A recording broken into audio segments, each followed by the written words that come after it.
quiet of the early morning was shattered by a scream from inside the Grand Manor, a chilling sound that echoed through the hallways and sent a shiver down the spine of anyone who might have been nearby. The late Lord Henry Cavendish had been a man of wealth and distinction, and his estate reflected his standing, a sprawling home tucked away in the countryside, with ivy-clad walls, towering windows and intricate tapestries decorating the high ceilings. Yet, behind its splendor, the manor hid a dark secret. Lord Cavendish had passed away just days earlier, and his family and friends had gathered to pay their respects in the formal sitting room.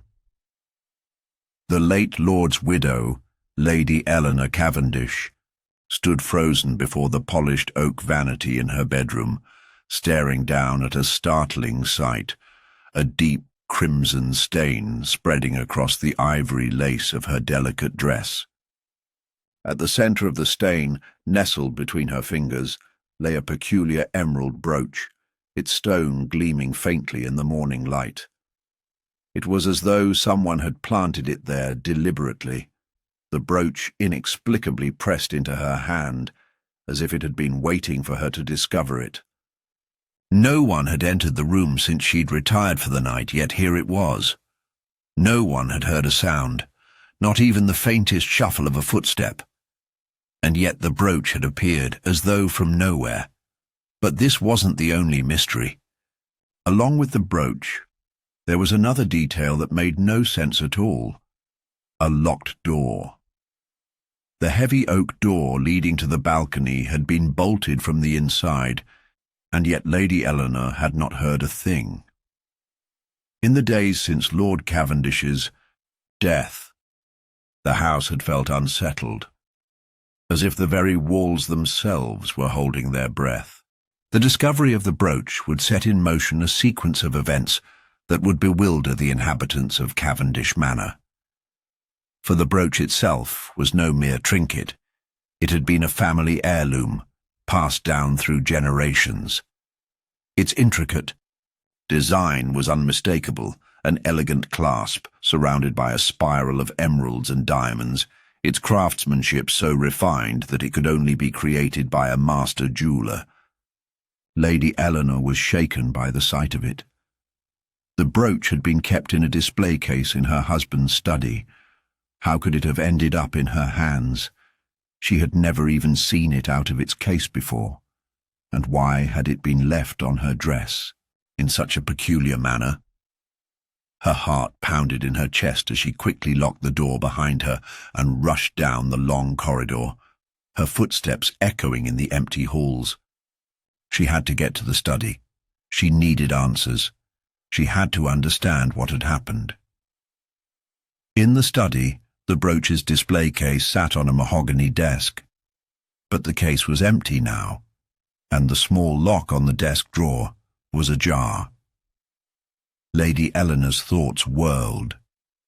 She could not comprehend how something so absurd could happen. The brooch had been locked away, safe from prying hands. Yet now, not only had it disappeared, but it had also been left on her, under the most mysterious of circumstances. Who would have dared to enter her bedroom? And why would they leave such an unmistakable clue behind? Meanwhile, the household was thrown into chaos. The staff was shaken by the apparent violation of the family's privacy. How had someone gained access to such a personal space without anyone noticing? Lady Eleanor felt the weight of suspicion pressing down on her as the investigators were called. But amidst the confusion and turmoil, one name quickly came to the fore. Miss Marple, the renowned detective, known for her uncanny ability to untangle the most complicated mysteries, arrived at Cavendish Manor within hours. Her presence, though unassuming, was enough to calm the anxious household. She was a slight woman, well into her 60s, with silver-grey hair that framed a face perpetually composed in quiet observation. She was known for seeing patterns and connections that others overlooked, for spotting the seemingly inconsequential detail that would often unlock the entire puzzle. Miss Marple surveyed the scene, her eyes scanning the room with the precision of a seasoned detective. She was led into the study, where the empty case on the desk caught her attention immediately. She knew the brooch was important, but she also knew that its disappearance was not the only thing that needed to be explained. Lady Eleanor recounted the events of the morning, her voice tinged with disbelief. She spoke of the locked door, the missing brooch, and the unexplainable appearance of the brooch in her bedroom. There's no other way to describe it, Miss Marple. It was as though someone wanted me to find it, but why? Miss Marple nodded thoughtfully, her eyes flicking to the door, then to the desk. She noted the small, almost imperceptible scuff mark on the floor beneath the desk. Someone had been there. Someone had searched the room, rifling through drawers. But why leave the brooch in such a conspicuous manner? Lady Eleanor, tell me, did your husband have any enemies? Miss Marple asked. The question caught Lady Eleanor off guard. She hesitated, searching her memory. Lord Cavendish had been a respected man, a philanthropist known for his charity work and political influence. But like all men of power, there were whispers. Rumours of business dealings gone awry, of personal grievances kept behind closed doors. But nothing concrete, nothing that would suggest any immediate threat to his life. No, Lady Eleanor replied slowly. No one, at least none that I can think of. He was well liked, well respected. Miss Marple's gaze narrowed, and she turned back to the brooch on the desk. I think we need to focus on the brooch itself. It is not an ordinary piece of jewellery. It was intended to be found, but it was also carefully placed in a way that would lead you to believe it was an accident. Whoever did this wanted you to become confused, to misinterpret what had happened. Lady Eleanor felt a chill run through her. She had already begun to feel the weight of the brooch's significance pressing upon her, but Miss Marple's words made it clear that there was something deeper to uncover. I must speak to the staff, Miss Marple said, turning on her heel. There may be something else at play here. The brooch, the locked door, the missing time. It's all part of a much larger puzzle. And if we're to solve it, we must take every piece into account. The investigation was just beginning, but already Miss Marple was piecing together the faint threads of a mystery that seemed too intricate, too improbable to solve. She had an uncanny sense that the answer lay hidden in plain sight, waiting for the keenest eye to uncover it. Miss Marple's investigation began quietly, but with an unmistakable purpose. She asked the household staff to gather in the drawing room. As they arrived, she studied each one carefully, taking in their demeanour, their expressions, and the way they interacted with each other. No one seemed overtly nervous, but Miss Marple knew that beneath the calm surface there were unspoken tensions. The butler, Mr. Gregory, stood in the corner, his face impassive as he watched the others. The housekeeper, Mrs. Jennings, kept her hands clasped in front of her, her posture rigid, though her eyes darted toward the door every so often. The footman, young Thomas, looked flustered, his nervous glance flicking between the detective and his colleagues.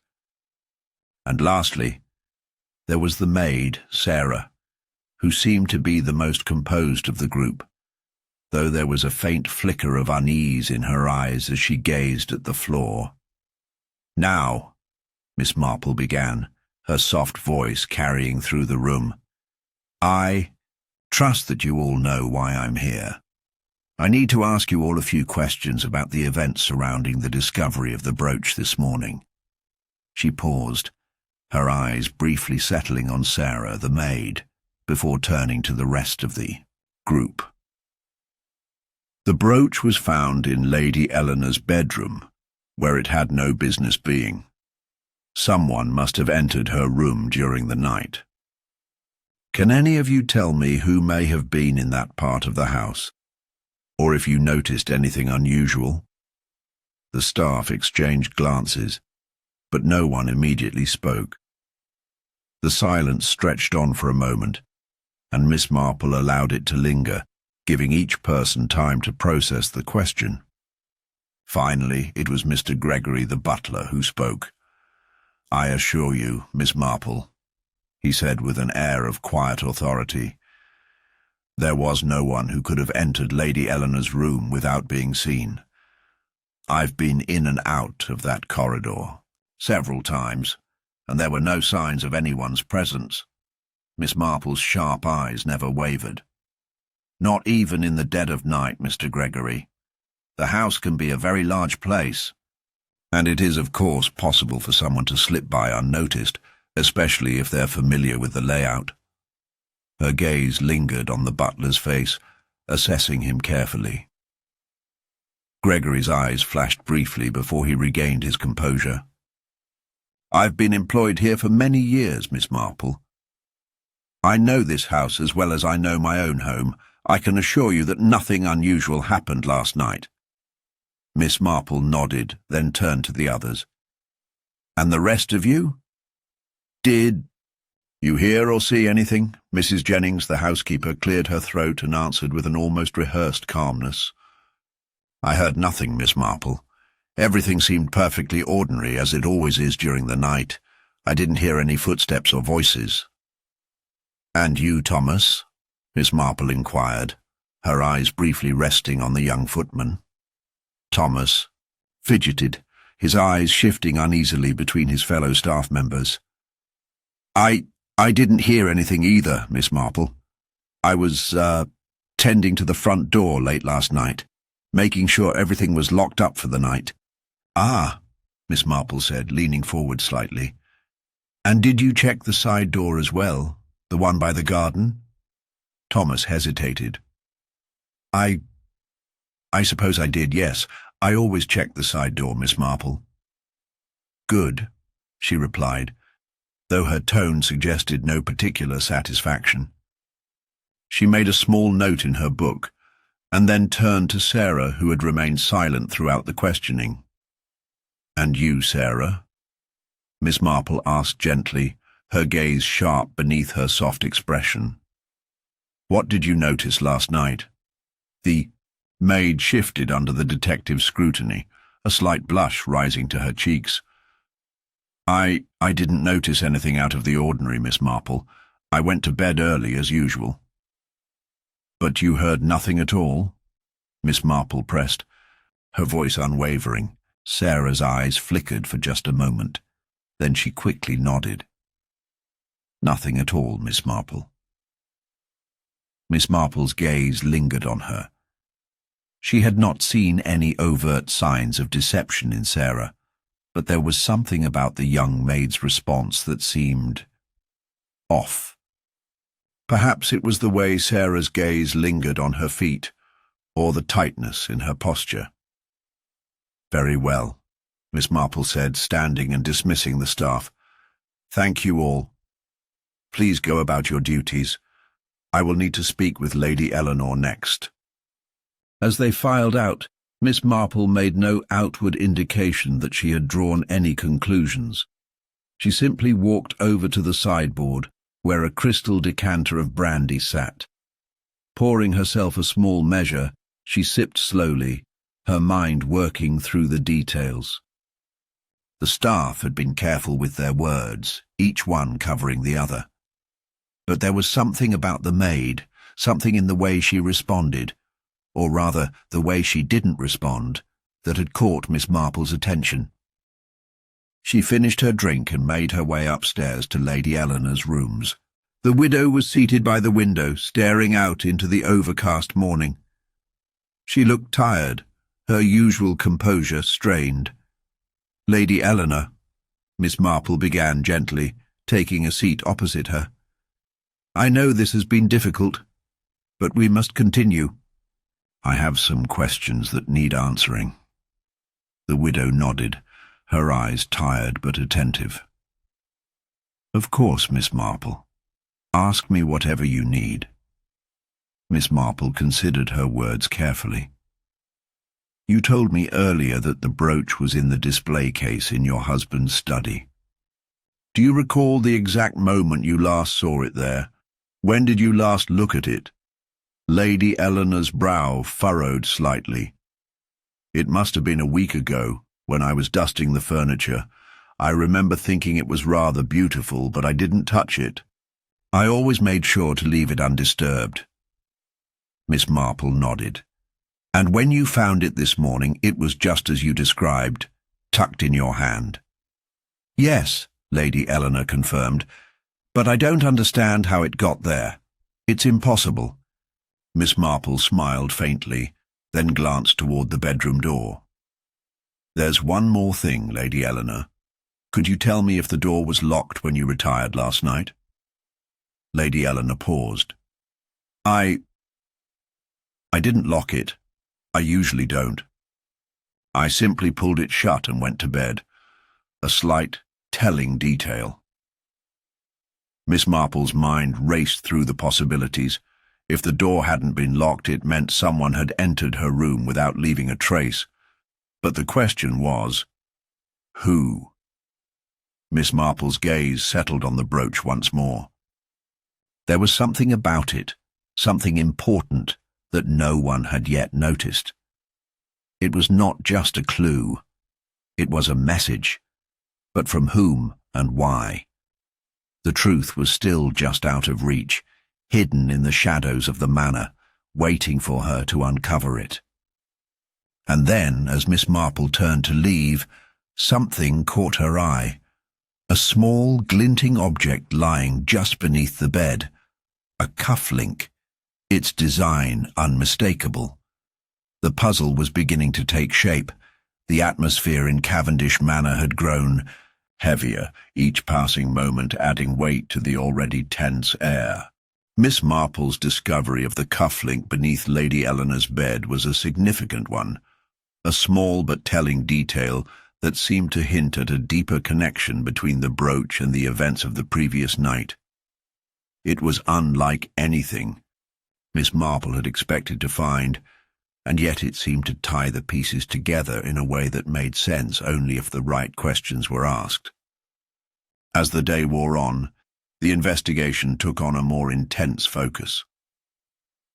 Miss Marple carefully weighed her next steps, deciding that the only way forward was to confront the witnesses and suspects one by one. She had learned that when people are asked questions, their reactions are often just as revealing as their answers. And so she arranged to meet with the key figures once more, this time under a more direct scrutiny. The first person she chose to speak with was Mr. Gregory, the butler. He had been courteous and composed when Miss Marple had first interviewed him, but now there was a hint of something else, an edge to his demeanor that suggested he might be hiding more than he had let on. "Mr. Gregory," Miss Marple began as she sat across from him in the drawing-room, her voice gentle but unwavering. "I've had some time to think about your statements, and I believe we need to revisit certain details. You mentioned earlier that you'd been in and out of the corridor where Lady Eleanor's room is located.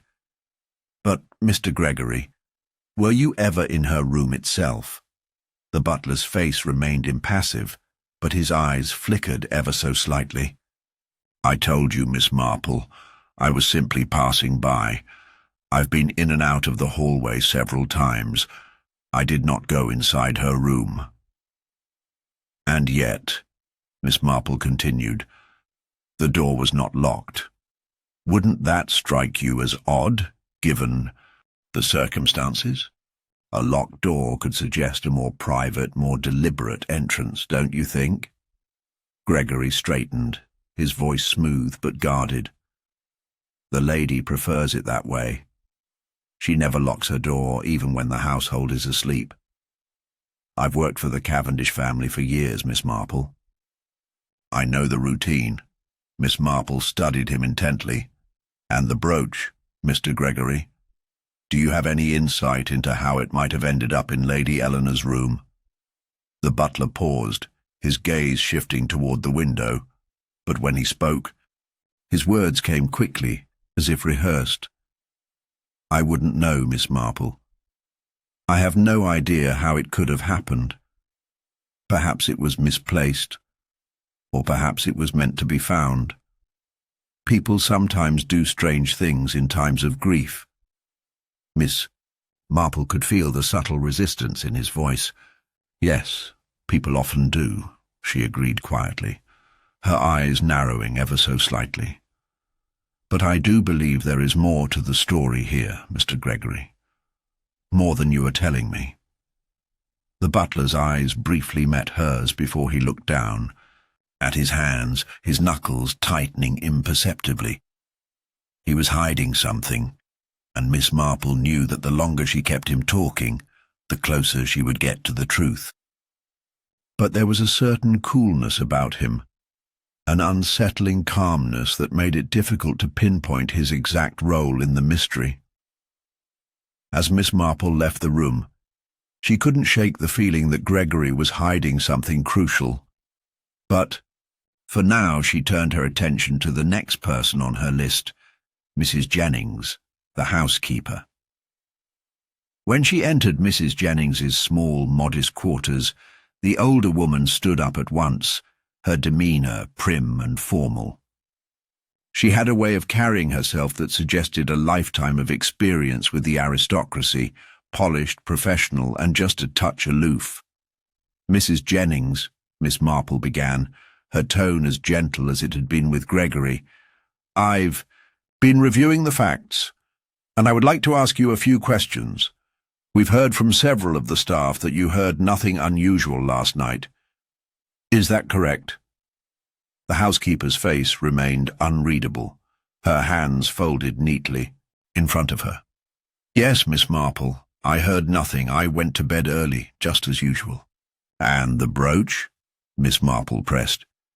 Do you know how it could have ended up in Lady Eleanor's room? Mrs. Jennings blinked but did not immediately respond. After a long pause, she sighed deeply and sat down in the armchair by the window. I'm not sure, Miss Marple. I'm not one to speculate on such things, but there's something you should know. Lady Eleanor's grief is overwhelming. And sometimes when people are in mourning, they do things they don't quite understand themselves. Such as? Miss Marple asked, leaning in slightly. The housekeeper hesitated, glancing down at her hands before answering. Perhaps Lady Eleanor herself placed the brooch there without thinking. She was very fond of that piece of jewellery. Miss Marple nodded thoughtfully. I see. But do you truly believe that Lady Eleanor might have placed the brooch there without realizing it? She seemed quite adamant that it was not in her possession. Mrs. Jennings' mouth pressed into a thin line. I don't know, Miss Marple. It's just a thought, nothing more. Miss Marple's instincts were beginning to tell her that there was more to Mrs. Jennings' story. She had grown too quiet too quickly, as if withholding something she wasn't quite ready to reveal, but there was no way to press further just yet. Her next move was to speak with young Thomas, the footman. He had been unusually nervous earlier, and Miss Marple suspected he might know more than he had let on.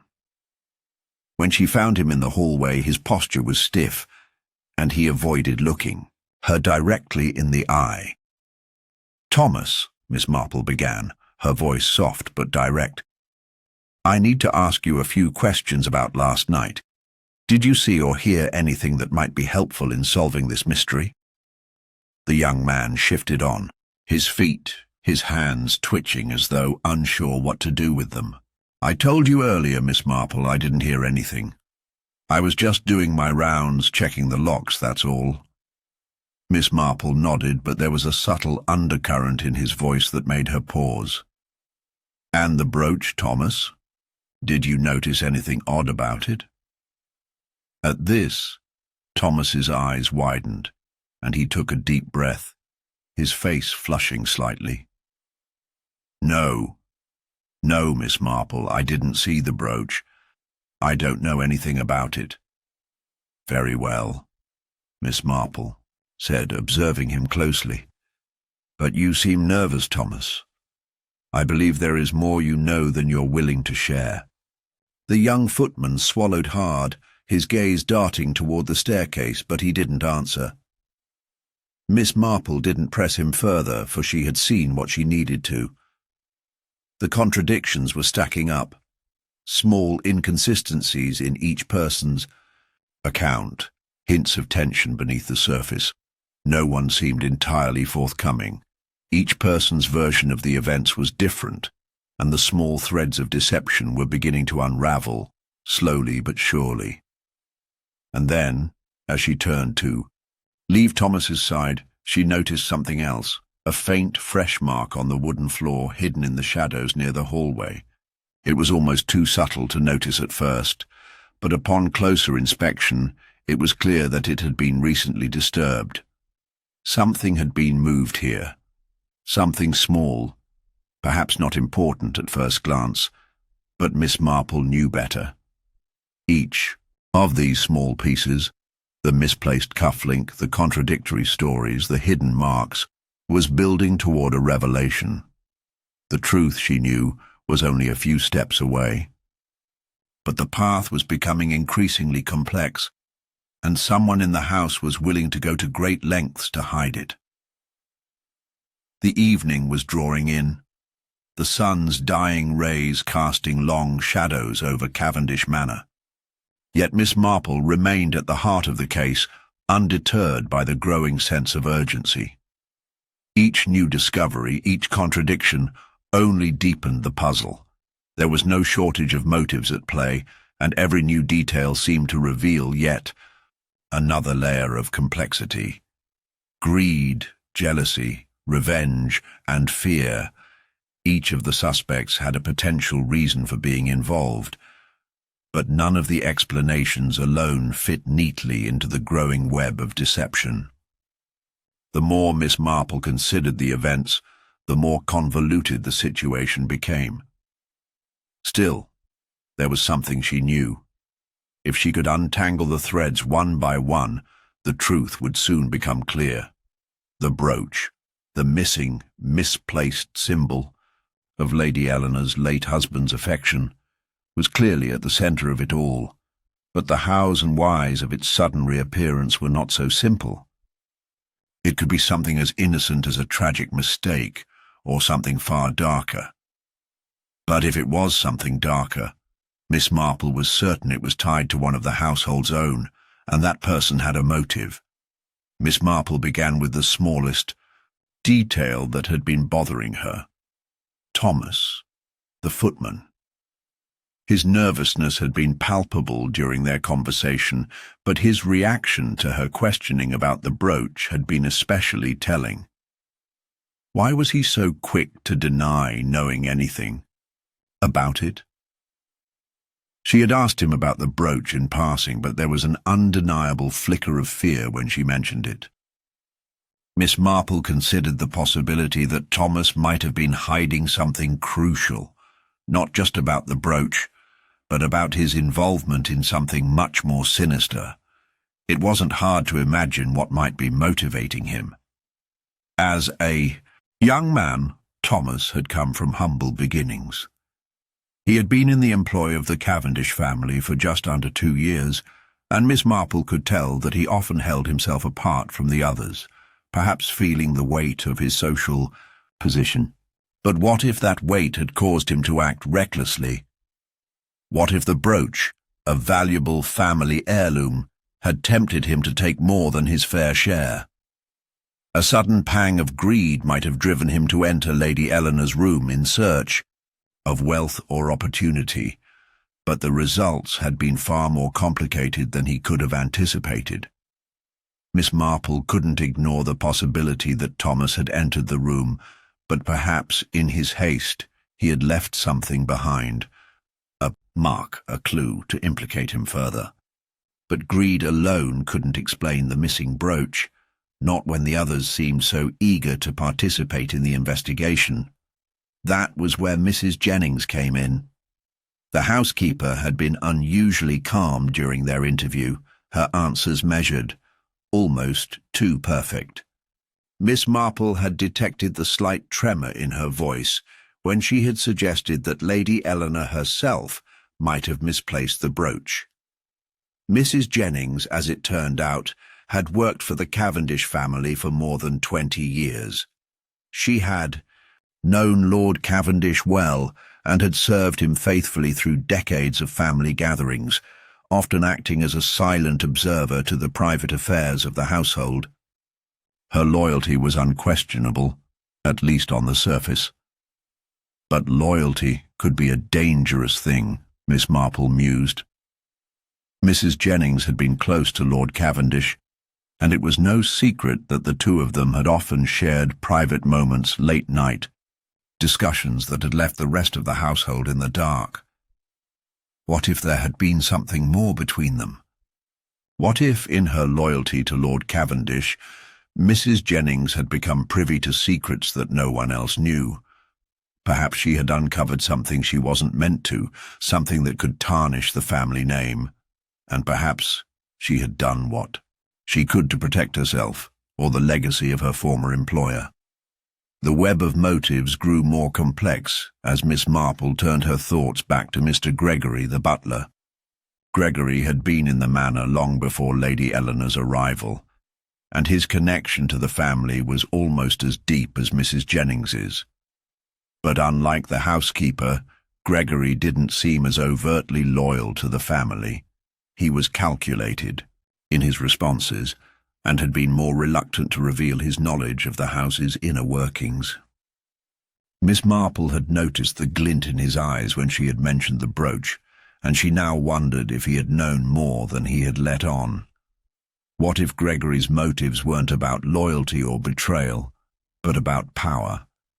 Being a butler meant that he was in charge of the house's operations, overseeing the comings and goings of the staff, the household's needs, and all matters of propriety. Gregory had complete access to the most intimate corners of the family's life. But in a house filled with such wealth, control of the household had its own allure. Miss Marple had seen this kind of ambition before. People who felt entitled to more than their station offered. Had Gregory sought to manipulate the family in some way, perhaps using the brooch as leverage? And if so, what had he hoped to gain? And then there was Lady Eleanor herself. The widow of Lord Cavendish had been the last person to see the brooch in its rightful place, and yet she seemed just as baffled as everyone else at its mysterious reappearance in her room. The grief she felt was palpable, but Miss Marple had begun to wonder if it was merely a facade. Could Lady Eleanor's grief have concealed something darker? If the brooch had been placed back in her room intentionally, then perhaps it was a signal, a message. Lady Eleanor had been married to a man of immense wealth, and with his death came a fortune that might very well have driven someone in the house to extreme measures. But who? Could Lady Eleanor herself be involved using the brooch as part of a more elaborate scheme to manipulate the others? Or had someone taken advantage of her vulnerability to frame her for a crime she didn't commit? The more Miss Marple mulled over the possible motives, the more elusive the truth became. Greed, jealousy, revenge.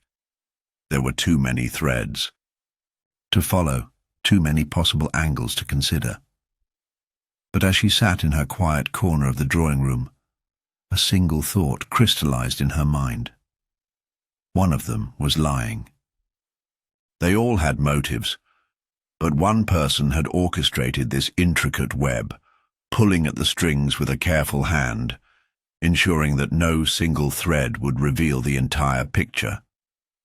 And so, Miss Marple turned her attention back to the one thing That might break the case open. The brooch itself. It was the key, the center of this web of deception. But it wasn't the only piece of the puzzle. If she could unravel who had planted it in Lady Eleanor's room, she might just uncover the deeper motive driving the entire drama. One by one, Miss Marple would return to the suspects. One by one, she would force them to confront the truth. And in the end, only one person would be left standing in the light, their deceit exposed for all to see.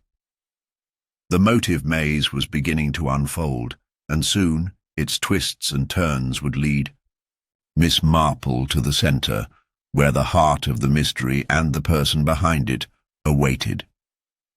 The following days brought a restless tension to Cavendish Manor as the investigation seemed to reach its peak. The evidence, though still fragmentary, had started to take shape into a clear, if unsettling, picture. The brooch had been the key, but its discovery alone had not solved the mystery. Yet with each new finding, each confession, the web of deception seemed to grow tighter. Miss Marple, however, remained unconvinced. Despite the mounting pressure from the authorities to close the case, she couldn't shake the nagging feeling that something important was still being overlooked. It all began with a breakthrough that seemed almost too perfect to ignore. One morning, just after breakfast, Miss Marple received a summons to meet with Inspector Phelps in the study. The man was pacing, his usual air of self-assurance replaced by a certain eagerness that made her pause.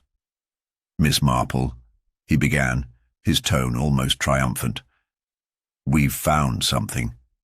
It's the break we've been waiting for." She raised an eyebrow, intrigued, but not yet convinced. "And what might that be, Inspector?" He placed a small, folded piece of paper on the desk in front of her. It was crumpled, as though it had been hastily discarded. "We found this in the butler's quarters, hidden under a loose floorboard. The handwriting matches that of Mr. Gregory's, and it appears to be a note written to Lady Eleanor. It reads, 'You will be compensated, but only if you return the eye. Brooch to its rightful place. Your secret is safe for now, but I can't say the same for your future.'" Miss Marple's eyes narrowed as she studied the note. It was damning, certainly. Gregory's name was clearly implicated, and the cryptic nature of the message suggested a deal gone awry. The brooch had clearly been the focal point, and Gregory's involvement seemed to fit with his earlier behavior, his reluctance to answer questions, his nervousness when the brooch was mentioned. It made perfect sense. The authorities had been quick to jump to the conclusion that Gregory had been blackmailing Lady Eleanor, using the brooch as leverage. The evidence in their minds was conclusive. "It's all starting to make sense now, isn't it?" Phelps said, practically bursting with confidence. "Gregory must have stolen the brooch to use it as a bargaining chip. The note makes it clear that he had an agreement with Lady Eleanor. He was holding the brooch until she agreed to his terms." Miss Marple said nothing, her mind already racing ahead, pondering the implications of the note. Yes, it was compelling, but something about it didn't sit right. The idea of Gregory, calm, composed Gregory, acting out of desperation, didn't feel quite right. She had watched him too closely, and though he had seemed nervous at times, there had always been a controlled quality to him. Would someone like Gregory, so careful in his every action, make such an obvious mistake? And would he truly have written such a note to Lady Eleanor, a woman he had worked for all these years? The more she thought about it, the less it seemed to fit his character. "I'm not so sure, Inspector," Miss Marple said slowly, her voice steady, but laced with doubt. "Yes, the note is a valuable clue, but I fear it's too convenient. This might be the answer we've been looking for, but I doubt it." Inspector Phelps blinked in surprise. You think it's not Gregory? But this note. This is the smoking gun, Miss Marple. We found it in his room. Miss Marple picked up the note, turning it over in her hands with a slow deliberation. I don't think it's enough to jump to conclusions, Inspector. It's possible that Gregory is being framed, perhaps even manipulated into writing it. Phelps scoffed, his confidence wavering slightly. Framed? For what, exactly? The case is practically solved.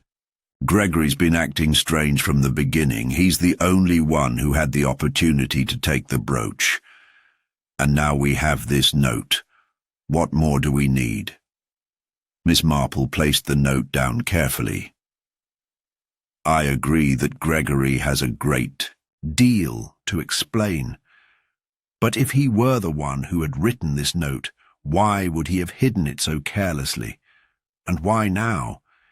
If he wanted to ensure the brooch was returned, he would have been more subtle. This note seems rushed, too reckless. Phelps ran a hand through his hair, frustration creeping into his voice. But the evidence is clear. The handwriting matches, the message fits. What are we missing here? Miss Marple leaned back in her chair, her eyes glinting with quiet determination. Perhaps you're looking at the wrong person altogether, Inspector. Gregory might have had a role in this, but I believe there's someone else who has been orchestrating events from the shadows. Someone who is very good at manipulation, someone who knows how to play all the pieces. Phelps stared at her for a long moment, the tension in the air palpable.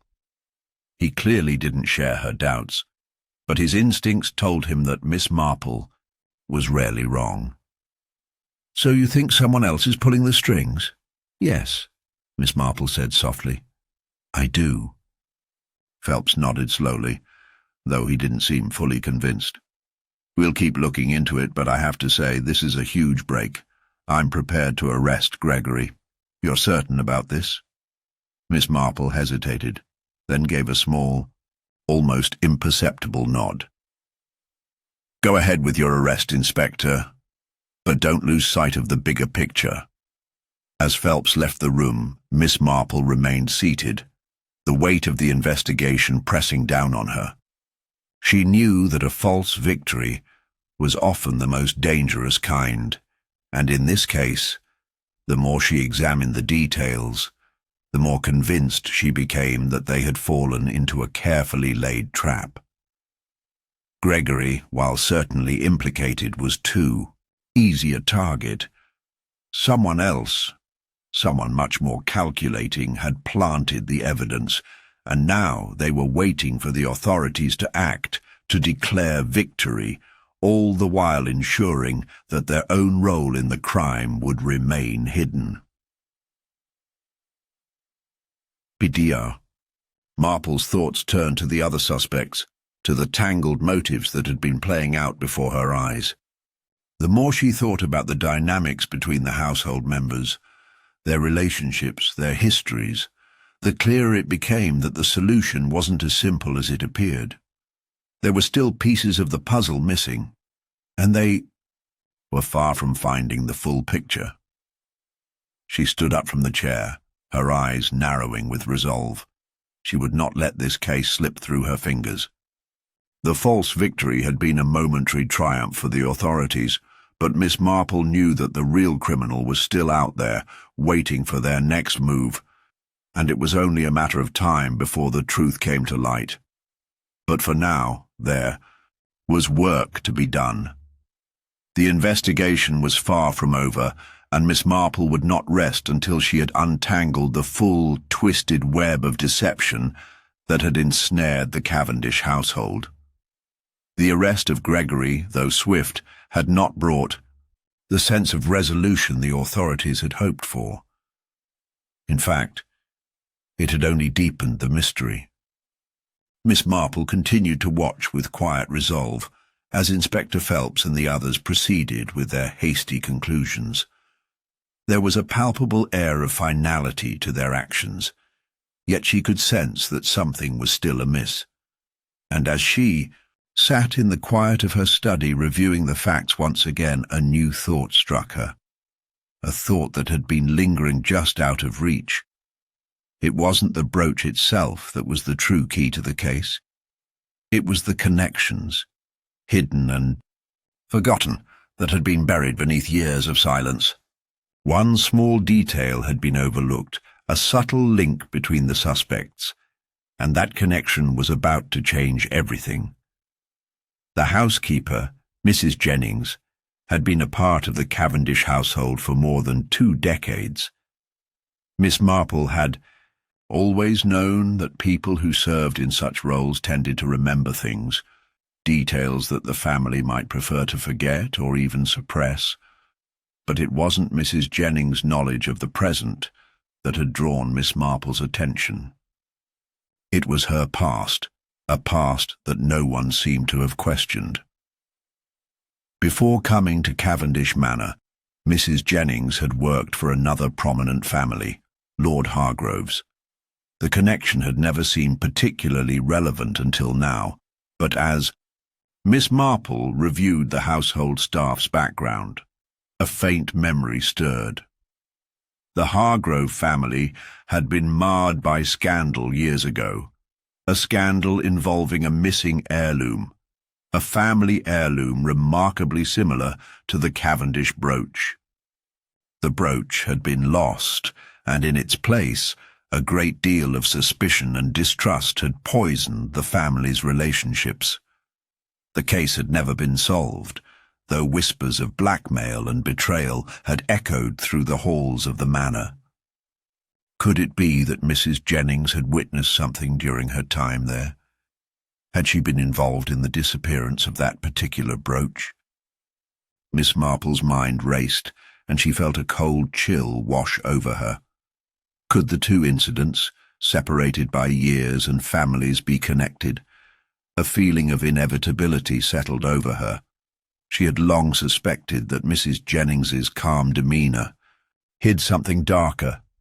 But now, Miss Marple could see the threads beginning to tie together. She immediately sought out Mrs. Jennings, finding her in the kitchen, calmly overseeing the preparation of the evening's meal. Her serene expression betrayed nothing of the storm Miss Marple was beginning to sense. "Mrs. Jennings," Miss Marple said softly, "I've been thinking about your past, and something occurred to me." The housekeeper's eyes flickered, but only for a moment. "I beg your pardon, Miss Marple. What do you mean?" "I'm speaking of your time with Lord Hargrove," Miss Marple replied, watching for any sign of recognition, any hesitation. It must have been a difficult period, what with the disappearance of the brooch. For the briefest moment, Mrs. Jennings's hands stilled, her knife hovering mid-air as she sliced a carrot. Then she straightened, her face becoming carefully composed. "That was many years ago," she said, her voice tight. "I would prefer not to speak of it."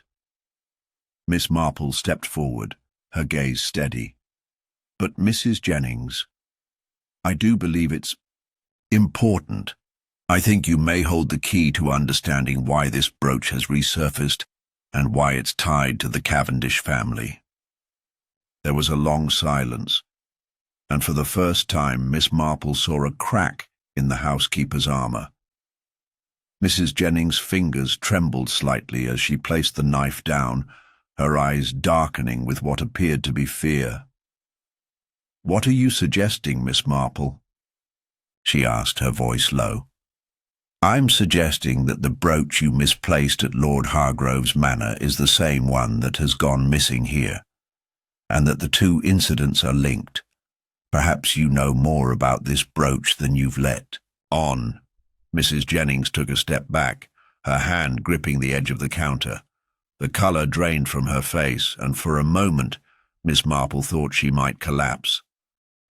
But instead, Mrs. Jennings' shoulders squared, and with an air of resignation she spoke. "You're right," she whispered. "It was me." I took it. Miss Marple didn't move, her gaze never wavering. But why, Mrs. Jennings? Why take it in the first place? Mrs. Jennings closed her eyes as though bracing herself for a truth long buried. It wasn't supposed to happen like that. Lord Hargrove's son, he was in love with me. And when the brooch went missing, it was blamed on me. But it wasn't me who took it. It was the son, Lord Hargrove's heir. He stole it from me, and when I tried to get it back, he threatened me. He said he'd ruin my life if I told anyone what had happened. So I ran. I left, and I came here to Cavendish Manor. I hoped I could put it all behind me. Miss Marple's eyes softened slightly. And the brooch, the one that resurfaced here. I thought it was gone forever, Mrs. Jennings said, her voice shaking. But when I saw it, I knew it was the same one. He must have followed me. He must have planted it here to make it look like I was involved in some new scheme. But it's all the same. He's the one behind it. It was always him. Miss Marple's mind raced, piecing the story together. Mrs. Jennings's past had a far darker twist than anyone had realized. She wasn't just an innocent bystander in this twisted affair. She had been a pawn in a much larger game, a game that had begun years ago with Lord Hargrove's son. If the brooch had been planted in the Cavendish family's midst as part of some elaborate scheme, it suggested a connection between the two families that no one had previously considered. The link was unmistakable now. The brooch, the same heirloom that had vanished from Hargrove Manor years ago, had made its way back into the hands of someone who had not just a motive to see it returned, but also the opportunity to frame Mrs. Jennings in the process. Whoever had planted the brooch knew exactly how to use it to their advantage. And then it clicked. The only one who could have orchestrated such a plan was Lord Hargrove's son himself, now older, more powerful, perhaps with ties to the Cavendish family, through some unspoken connection. This wasn't just a case of greed or simple blackmail. It was an intricate plot to manipulate, to control, and perhaps even to punish. Miss Marple could feel the weight of the revelation settling over her. The true criminal had been hiding in plain sight all along, casting shadows on the past to veil their present actions. But the truth was finally coming into focus. The past, it seemed, had returned with a vengeance. Miss Marple knew that in order to unravel the full extent of the scheme that had ensnared the Cavendish Manor and its tangled relationships, she needed to do something unconventional. She had always believed that the most valuable clues often lay not in what was said, but in how people reacted to certain things, small, seemingly insignificant moments that could reveal the true nature of a person. As she pondered her next move, the name that kept surfacing in her thoughts was that of Lady Eleanor. From the very start, Miss Marple had sensed something unusual about her behaviour, an air of distraction, a certain unease that could have been passed off as grief or shock. But now, with the new revelations about Mrs. Jennings and the dark connections between the Cavendish and Hargrove families, Miss Marple's suspicion had only deepened. Lady Eleanor's role in the story was murky, but Miss Marple knew it was more than just a passive one. She was somehow involved, whether knowingly or not, in the manipulation surrounding the brooch. After considering her options, Miss Marple decided that a direct approach might not be the most effective. She needed to observe Lady Eleanor under different circumstances, one that would put her off guard, away from the formalities and expectations of a typical interview. So Miss Marple put her plan into motion, a subtle maneuver that would draw out the truth, without the lady realizing it. The opportunity came later that evening, when the household gathered for a dinner in the dining room. The room was elegant, as always, with the soft glow of candlelight casting shadows over the grand table. Miss Marple knew that Lady Eleanor would be seated at the head of the table, a position of power and authority. But instead of joining the others at the table, Miss Marple quietly positioned herself in a corner of the room, partially obscured from view, where she could observe the interaction without being noticed. The atmosphere was tense, though it wasn't immediately obvious. Everyone in the room seemed to hold their breath, as if waiting for something to happen. The tension was palpable, and Miss Marple observed with keen interest as Lady Eleanor conversed with her guests. There was something in her voice, a slight tremor when certain topics were broached, a nervous glance toward the door whenever someone spoke too loudly about the brooch or Gregory's arrest. And then it happened. As the conversation shifted to an unrelated topic, one of the guests, Mr. Wilkins, a distant relative of the Cavendish family, dropped his glass of wine.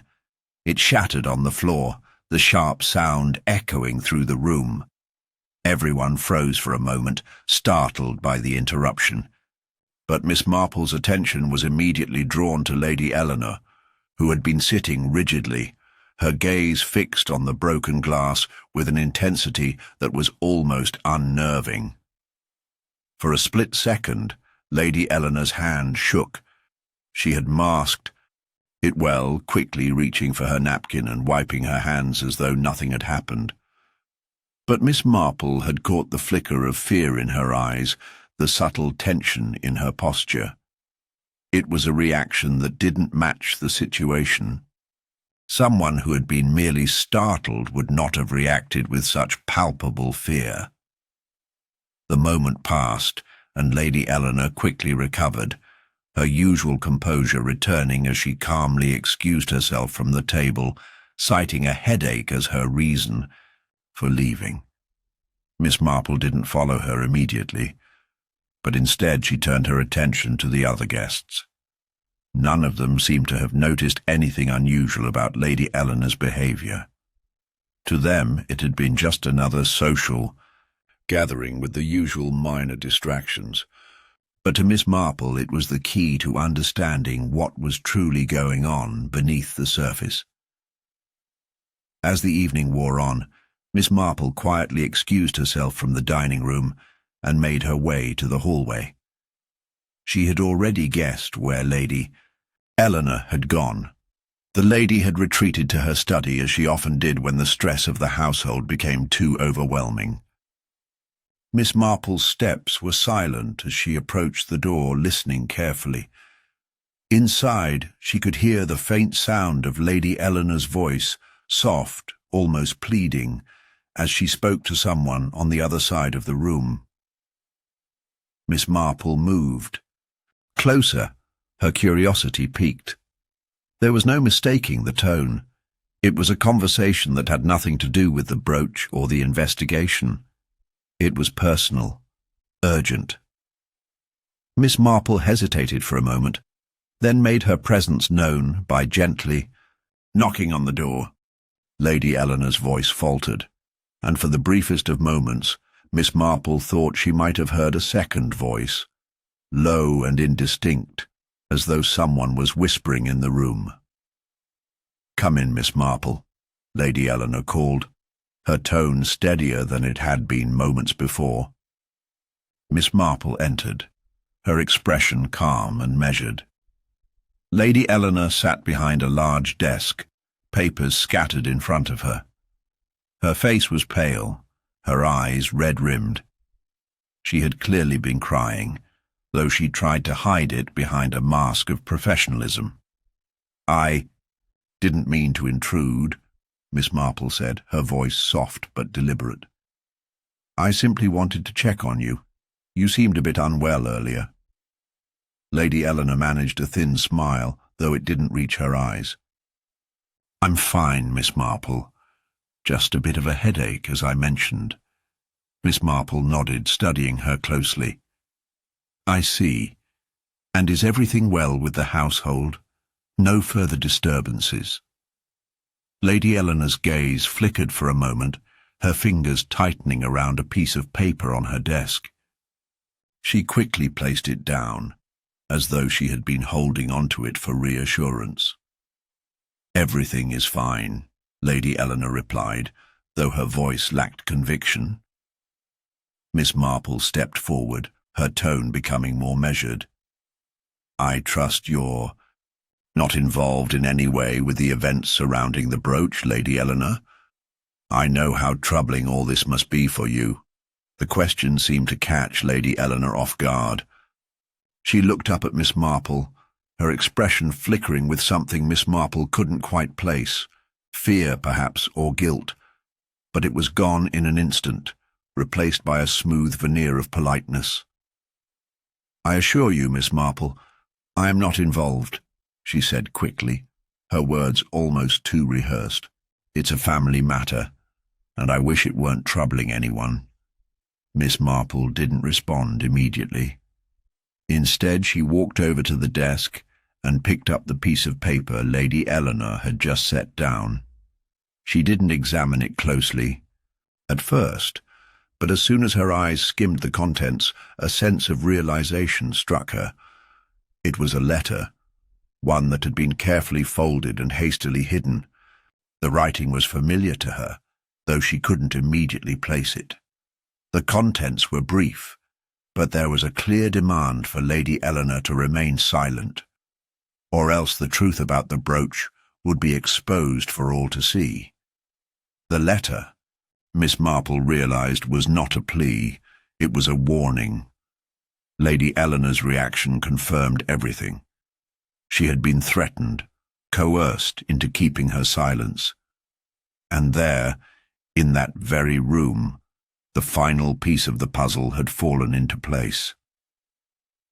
Miss Marple placed the letter down gently. I see, she said softly. It seems we've finally found the truth.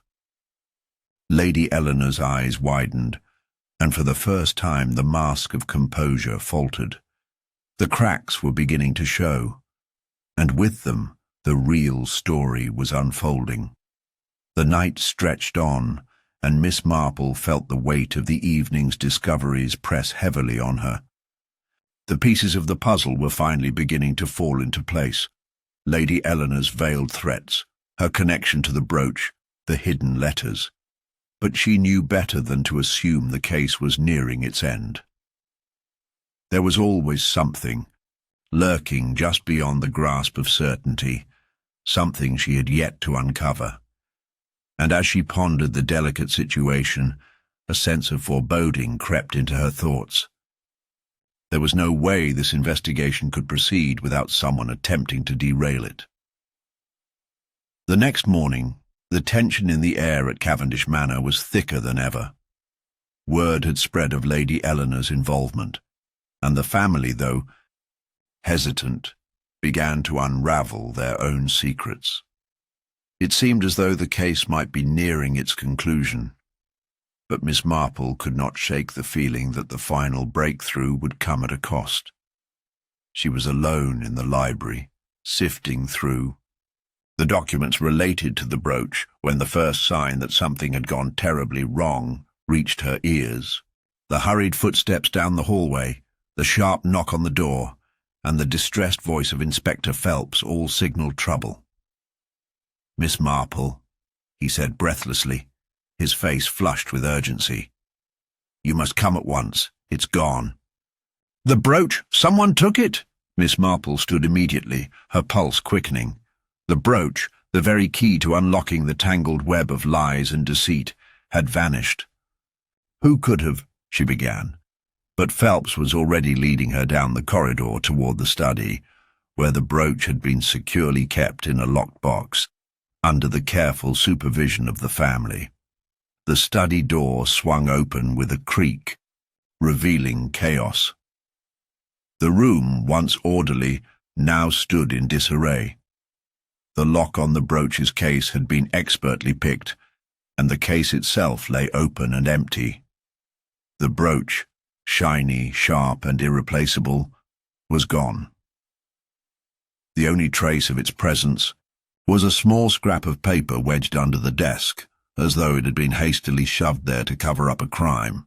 Miss Marple moved toward the paper, her mind racing as she carefully unfolded it. The handwriting on the scrap was familiar. Lady Eleanor's. "I know what you're doing. I can't let you expose me." The words were chilling, the threat all too clear.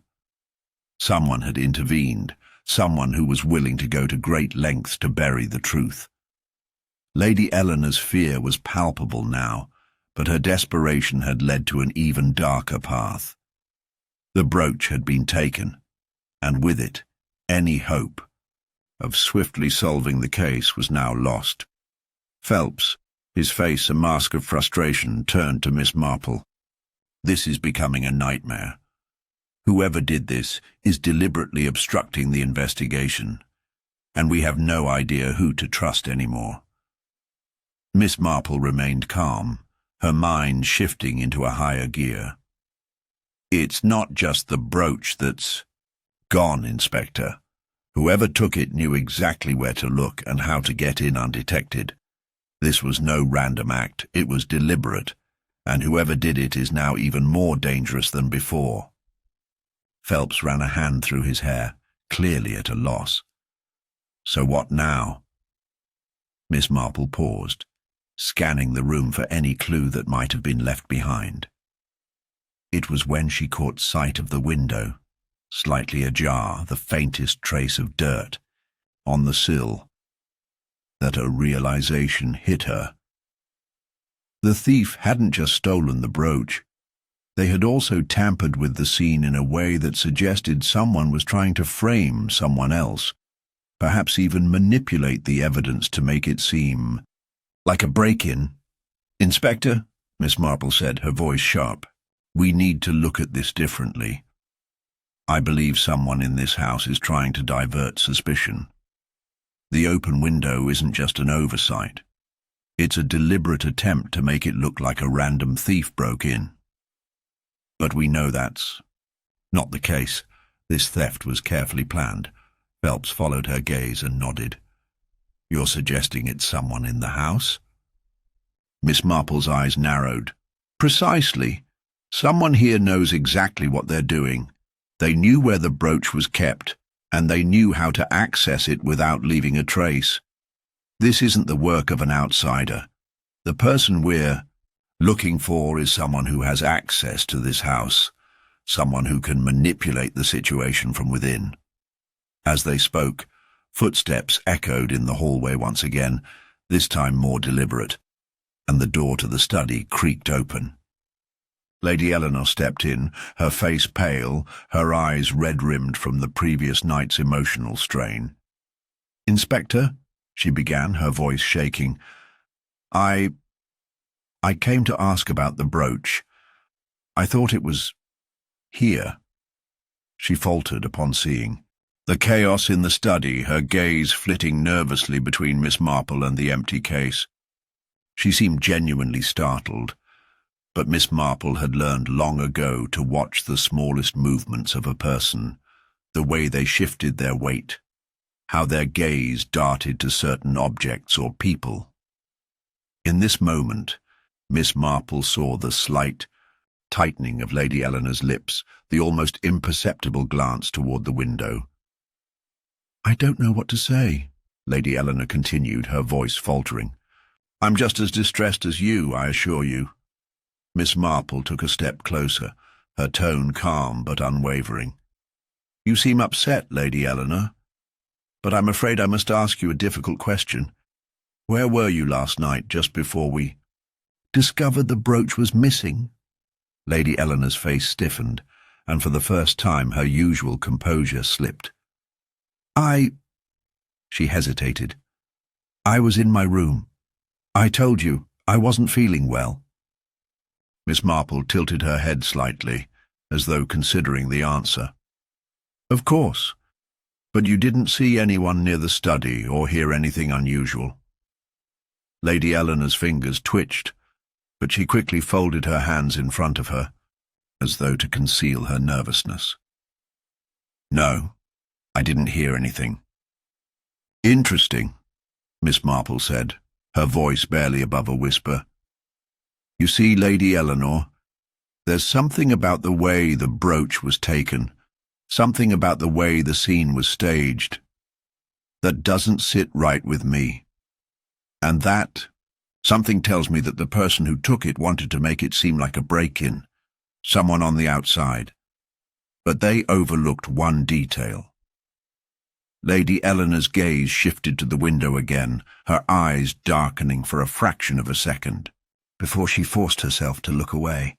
That small action did not go unnoticed by Miss Marple.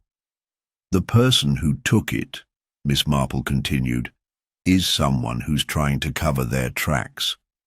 But what they don't realize is that in trying to mislead us, they've only exposed themselves. Lady Eleanor swallowed hard, her breath shaky. What do you mean? Miss Marple's expression softened, but her eyes were unwavering. I mean, Lady Eleanor, that you've made a grave mistake. The evidence is right in front of us, and you're not as clever as you think. For the first time, Lady Eleanor seemed to falter completely. She opened her mouth as though to speak, but the words never came. It was clear now. The real criminal was closer than anyone had suspected. The theft wasn't just about the brooch. It was a deliberate attempt to bury the truth, and someone in the very heart of the Cavendish family was working against them. Miss Marple knew this was only the beginning. The tension in Cavendish Manor had reached a breaking point. After the brooch was stolen, it seemed as though the house had been consumed by a quiet but palpable dread. Miss Marple had made her observations, connected the dots, and come closer to the truth than anyone realized. But she could sense that the game was far from over, and her instincts, always sharp, whispered that the real danger was just beginning. It was a few days later, and the sky outside the manor was shrouded in heavy clouds. The atmosphere in the house mirrored the oppressive weather. Despite the stolen brooch, the case had made little progress. The family had grown increasingly nervous, their every movement scrutinized. Miss Marple's mind whirred as she sat in the drawing room, trying to untangle the web of deception. Yet, her thoughts were interrupted by a sudden frantic knock on the door. The door to the drawing room burst open, and Inspector Phelps entered, his face pale, his hands trembling. For a moment it seemed as though he had aged 10 years in the span of a single night. Miss Marple, he said in a breathless tone, I don't know how to tell you this, but something terrible has happened. The detective stood up swiftly, her heart rate quickening. What is it, Inspector? Phelps paused as though weighing the gravity of his words. Lord Cavendish. He's gone. Disappeared. Vanished. And there's blood. Blood everywhere. Miss Marple's pulse quickened, but she maintained her composure. Where? Where was he last seen? His study, Phelps replied. I was just there. We searched the place, but it's like he just vanished. The blood trail leads nowhere, and there's no sign of him, just... His voice trailed off as he wiped his brow. It's like he was... taken. Taken? Miss Marple echoed, a chill creeping up her spine. Are you suggesting he was abducted? Yes. But there's something more, Phelps added, his voice lowering. There's a message, written in blood. Miss Marple's breath hitched at the mention of the message. The peculiar nature of it suggested something sinister. A cryptic clue, hidden in plain sight. Lead the way, Inspector. As they moved swiftly toward the scene, the house seemed eerily silent, as though it too was holding its breath.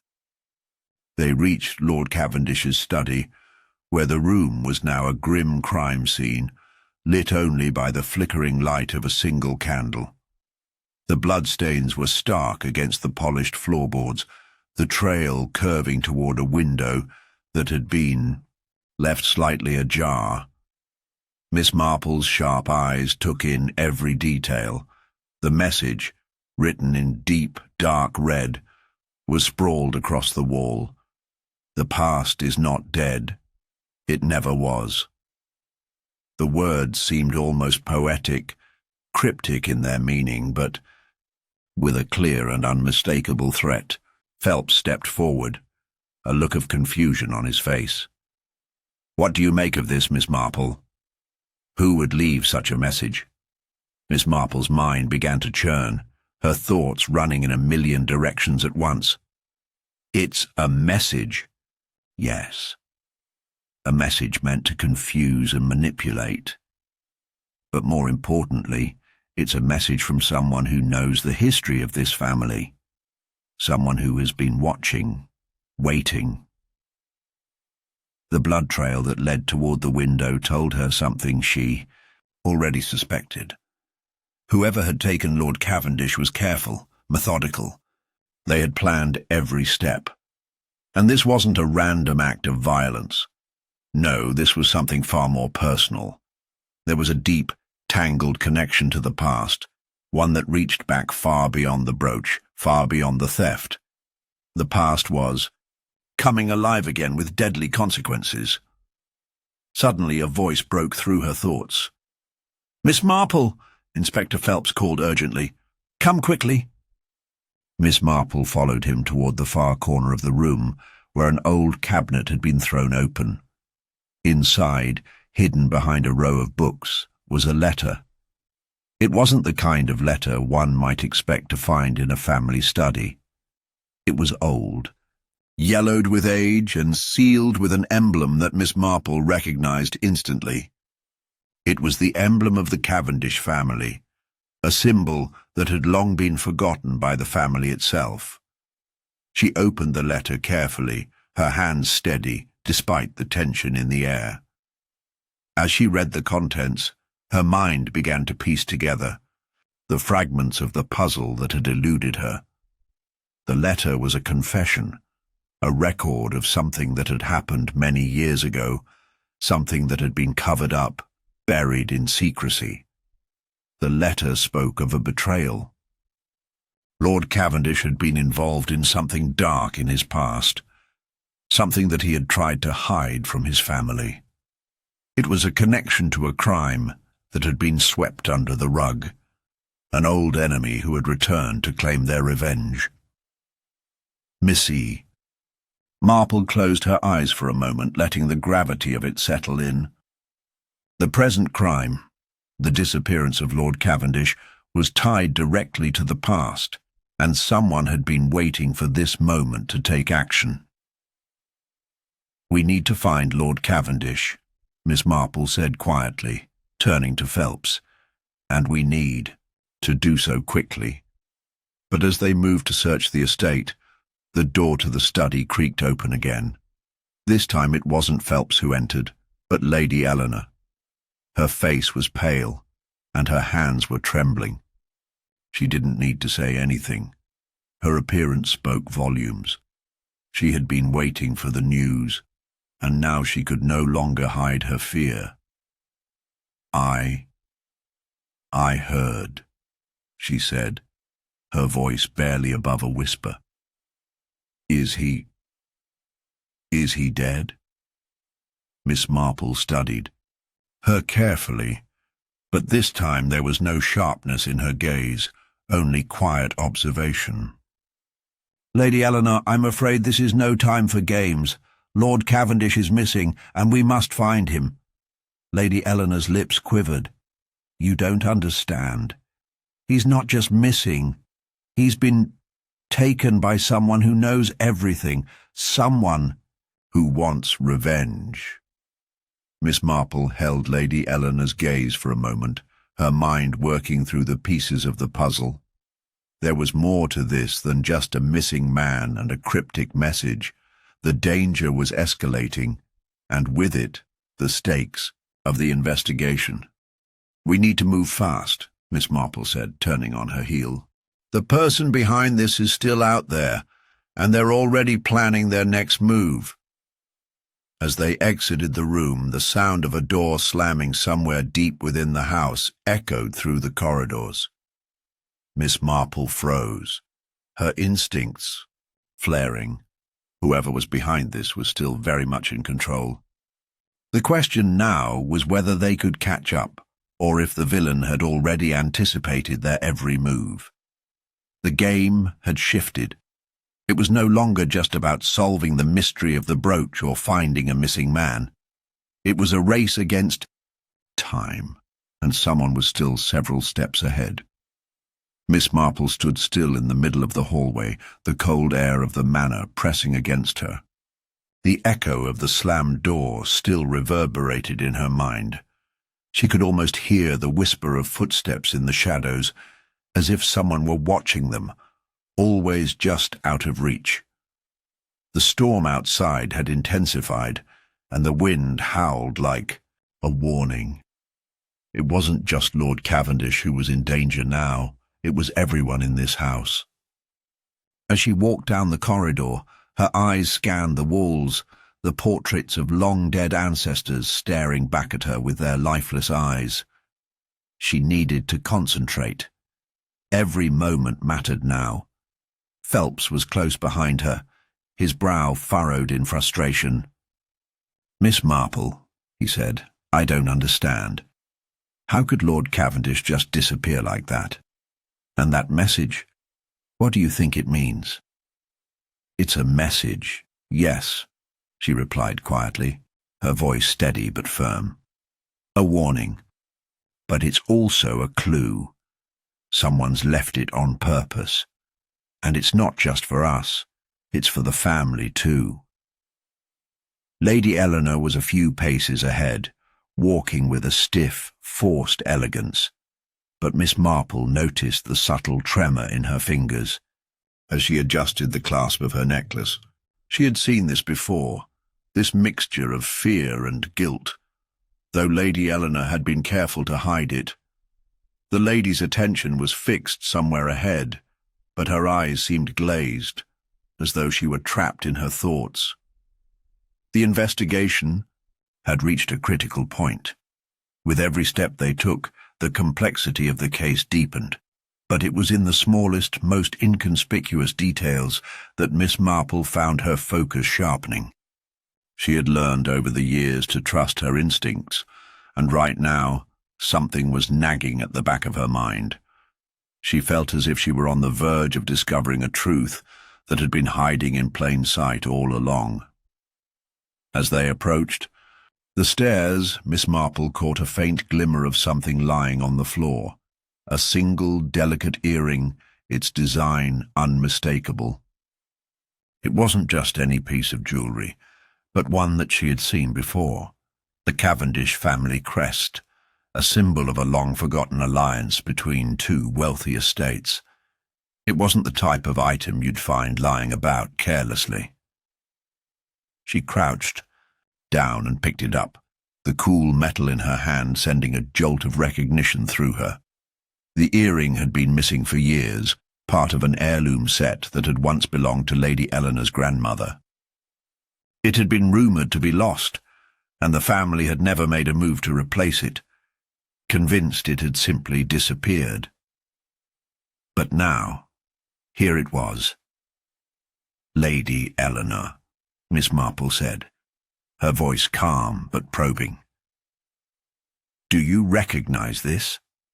The lady froze, her expression faltering for just a moment before she regained control, a forced smile tugging at her lips. "Oh, that.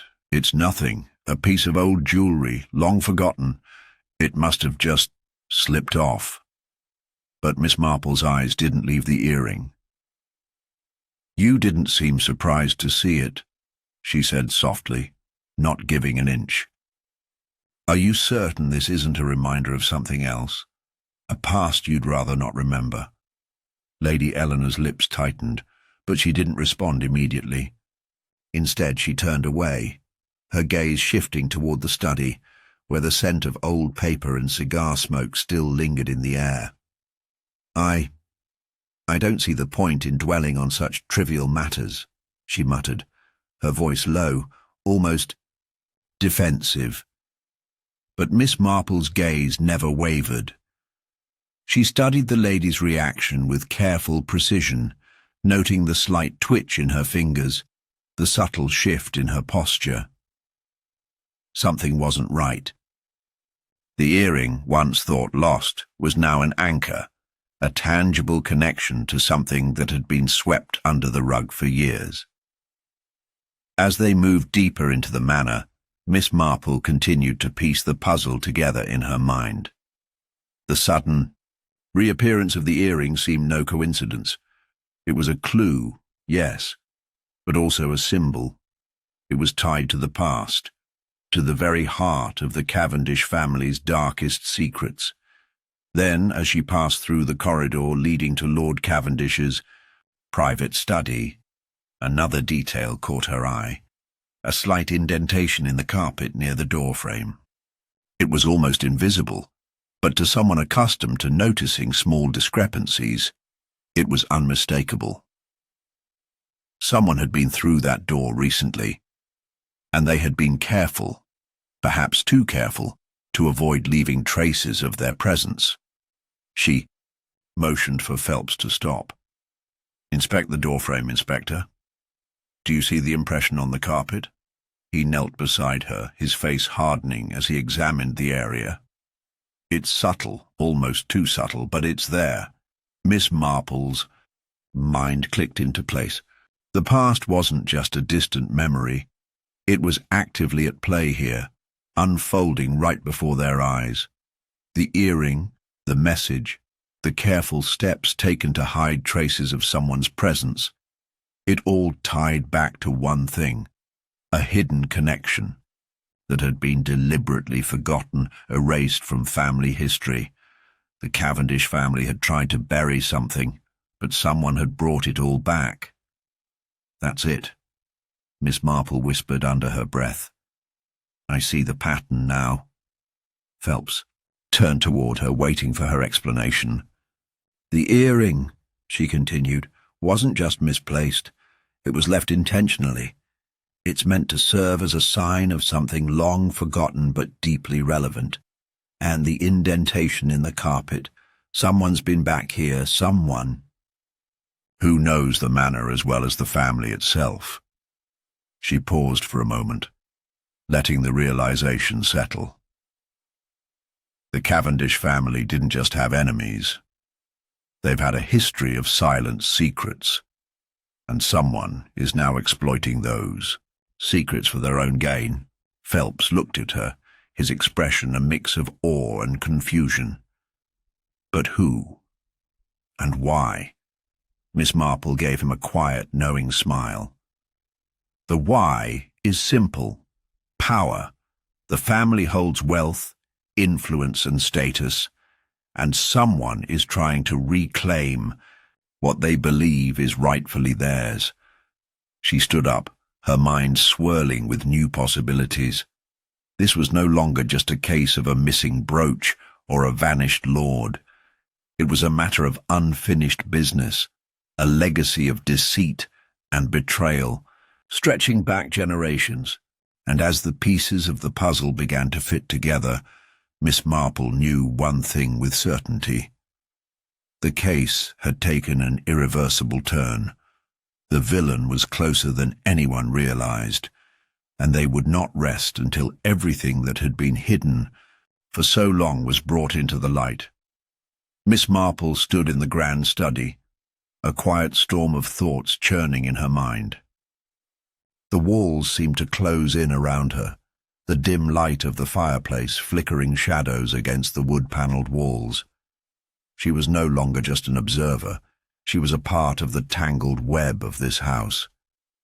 Every conversation, every glance, every hidden expression had led her here. The pieces of the puzzle were slowly coming together, but one crucial detail still eluded her: the true motive behind the crimes that had plagued the Cavendish family. Her eyes flickered toward Lady Eleanor, who was now sitting at the desk, absently sorting through a stack of old letters. The image of her earlier unease, the way she had almost recoiled at the sight of the earring, was still fresh in Miss Marple's mind.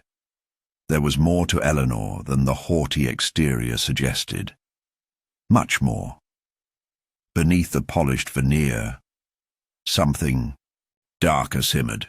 Phelps stood nearby, his brow furrowed as he flipped through his notes, trying to make sense of the conflicting testimonies and contradictory evidence. But Miss Marple knew that the answer wasn't in the facts. It was in the people. The key to unraveling this case lay in understanding the psychology behind it.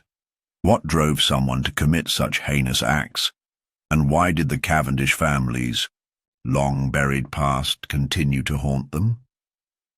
She turned her attention back to the woman at the desk. Eleanor was muttering something under her breath, words too soft for anyone but Miss Marple to catch. "It wasn't supposed to happen like this," the lady said, her voice barely audible. "It was supposed to be a clean break." A shiver ran down Miss Marple's spine. Clean break? She had heard enough to know that these were not the words of a victim. Eleanor wasn't just a casualty of the family's secrets. She was a player in the game. And there was more to her involvement than she had let on. "Lady Eleanor," Miss Marple said, her voice calm yet probing. "You said it was supposed to be a clean break. What exactly did you mean by that?" Eleanor froze for a moment, her hand halting mid-motion as she paused. The smile she offered was practiced, but there was no hiding the tension in her eyes. "It's nothing," she replied quickly, brushing aside the comment as though it were insignificant. "Just an old, foolish thought. Forget I said anything." But Miss Marple's instincts told her otherwise. Something had cracked open just a tiny bit, and the truth was slipping through. It was all in the way Eleanor tried to suppress her emotions, the careful attempts to shield herself from scrutiny. It was as though the veneer of politeness, of respectability, had begun to falter, revealing the fragile edges beneath. "No," Miss Marple said softly. "I don't believe it's nothing. I think you were trying to cut ties with something or someone." A heavy silence settled over the room. Phelps, sensing the gravity of the moment, took a step forward but remained silent. The tension between the two women hung in the air like smoke, thick and suffocating. "Who were you trying to escape, Lady Eleanor?" Miss Marple pressed, her voice gentle but insistent. "Was it your family? Or perhaps something else? Someone else?" Eleanor's fingers clenched tightly around the letter she was holding, and for a split second Miss Marple saw a flicker of something. Guilt, regret, fear. Whatever it was gone as quickly as it had appeared. Eleanor turned away from Miss Marple, her back rigid, her hands trembling in her lap. "You don't understand," she whispered, barely audible. "I understand more than you think," Miss Marple replied, her eyes unwavering. "I think you've been hiding something far more dangerous than a mere fight over inheritance." Eleanor didn't respond immediately. Instead, she stood up from the desk and walked toward the window, her gaze distant as she stared out into the growing darkness. "You think you know me," she murmured. "But you don't. No one does. Not even my family. Especially not my family." Miss Marple took a step closer, her voice soft but clear. "It's not about who knows you, Lady Eleanor. It's about what you're hiding." For the first time, Eleanor looked directly at her, her eyes sharp with a sudden cold clarity. "I did it for them," she said, her words heavy with meaning. "For my children. Everything I've done, it's been for them." Miss Marple's heart sank as the pieces of the puzzle clicked together.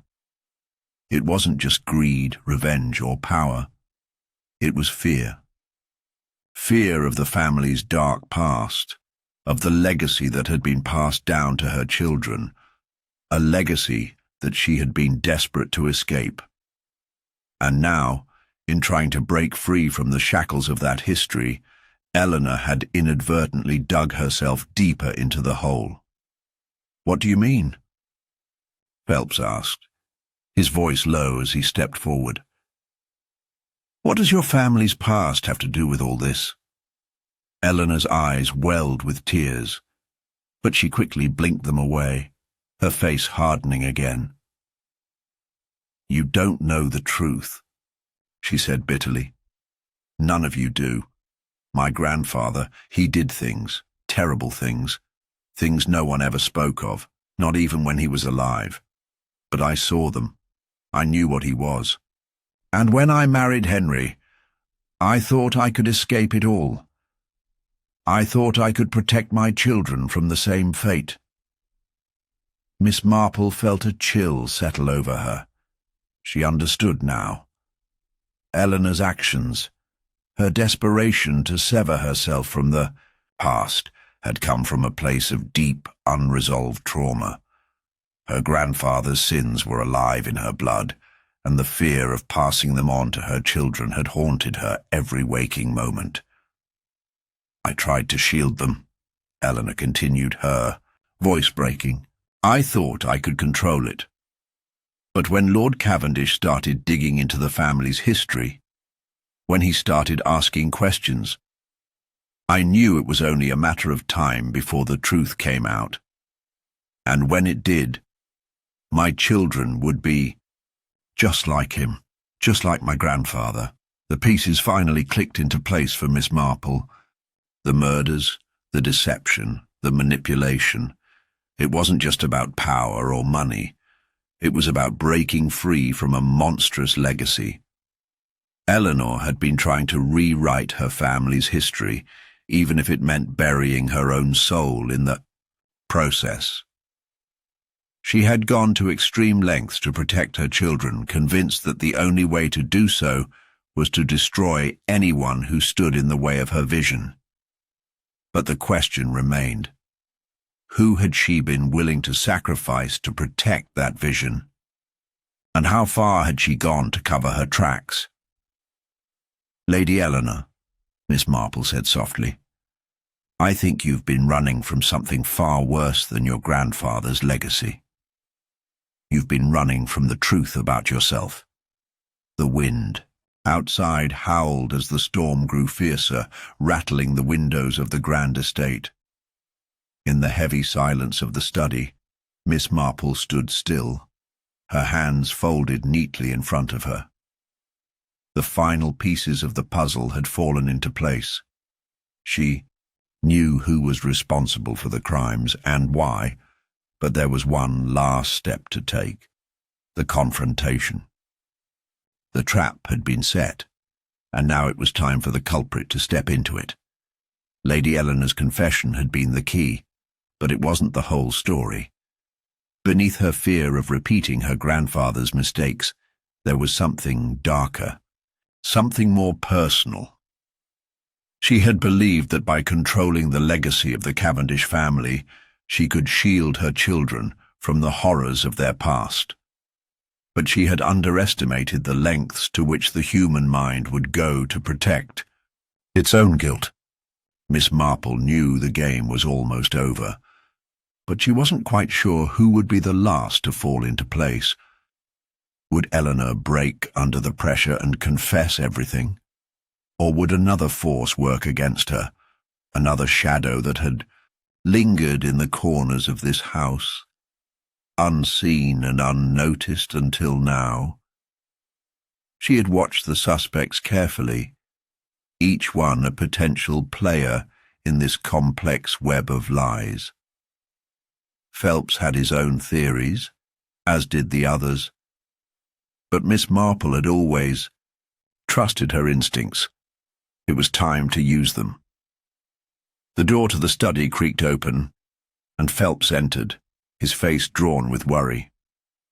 He'd been out gathering one last round of statements from the household, but it was clear that he was on edge.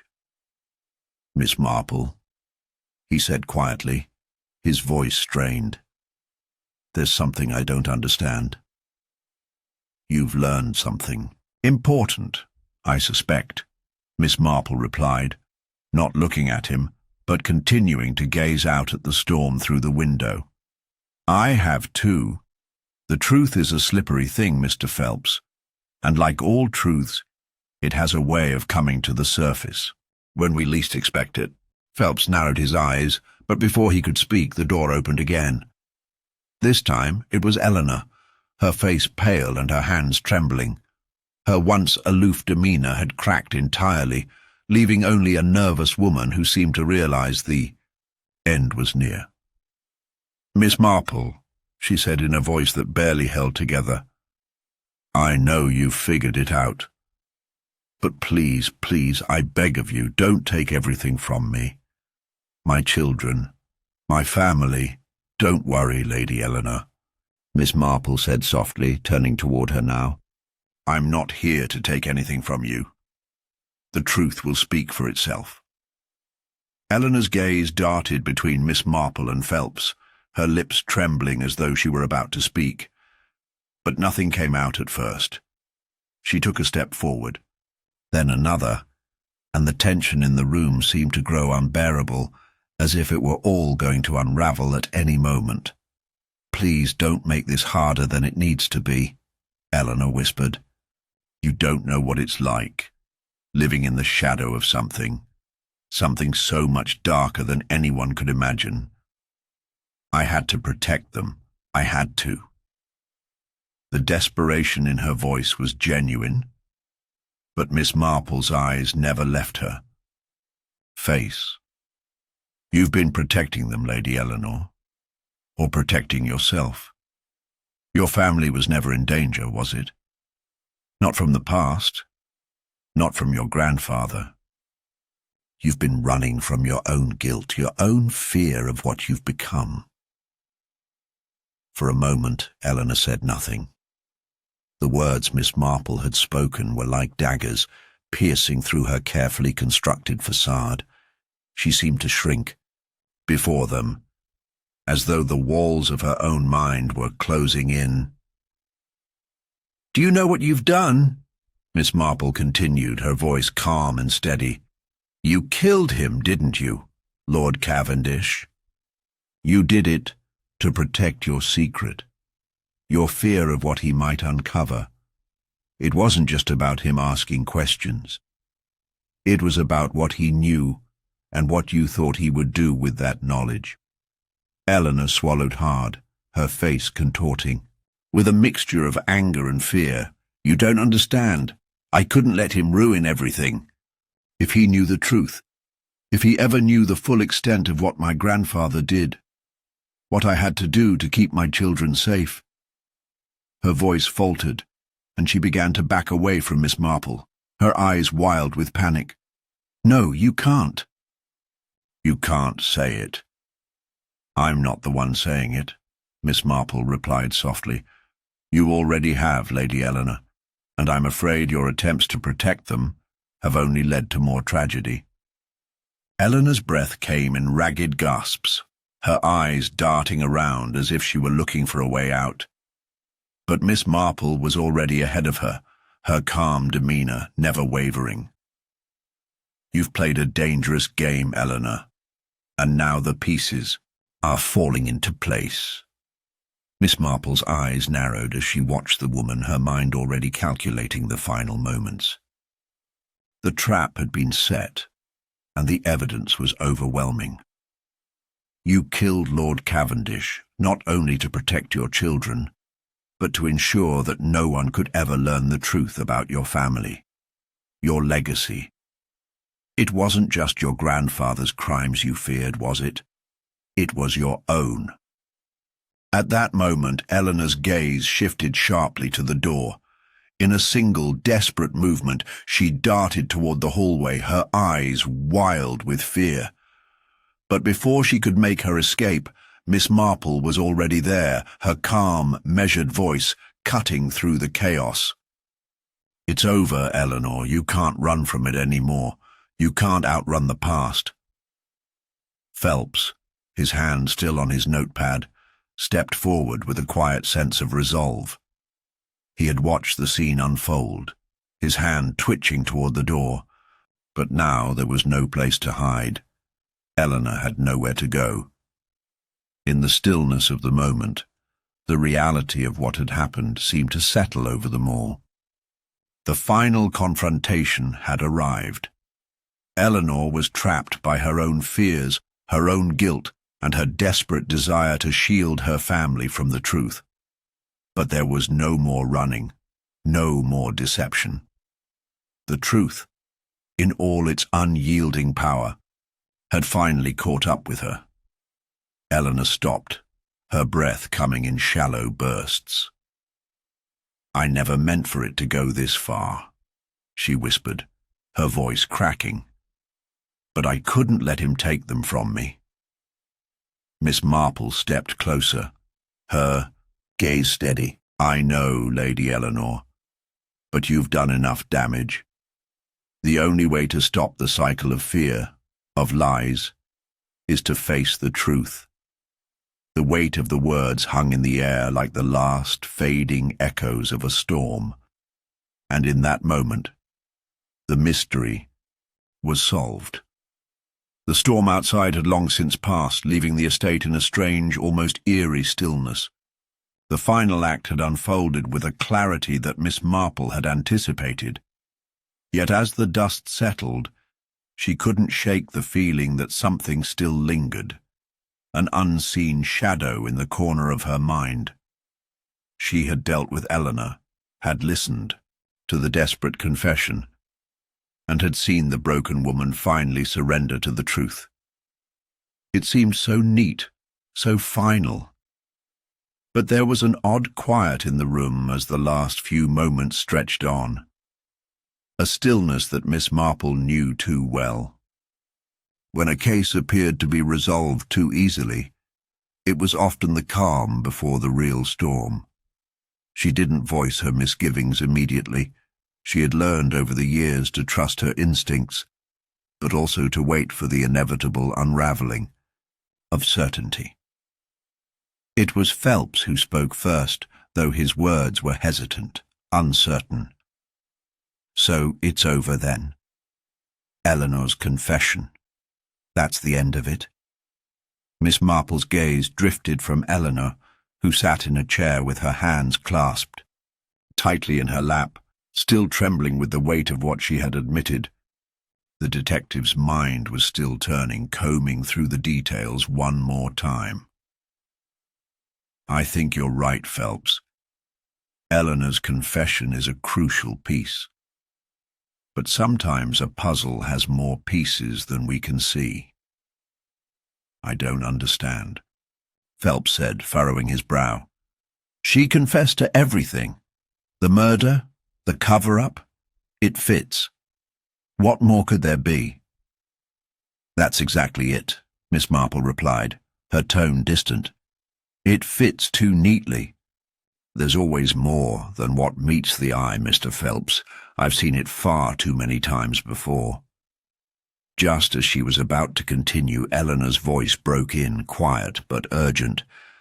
"Please, it's over. Let it be over. You don't understand. Everything. I did to protect them. I never wanted any of this."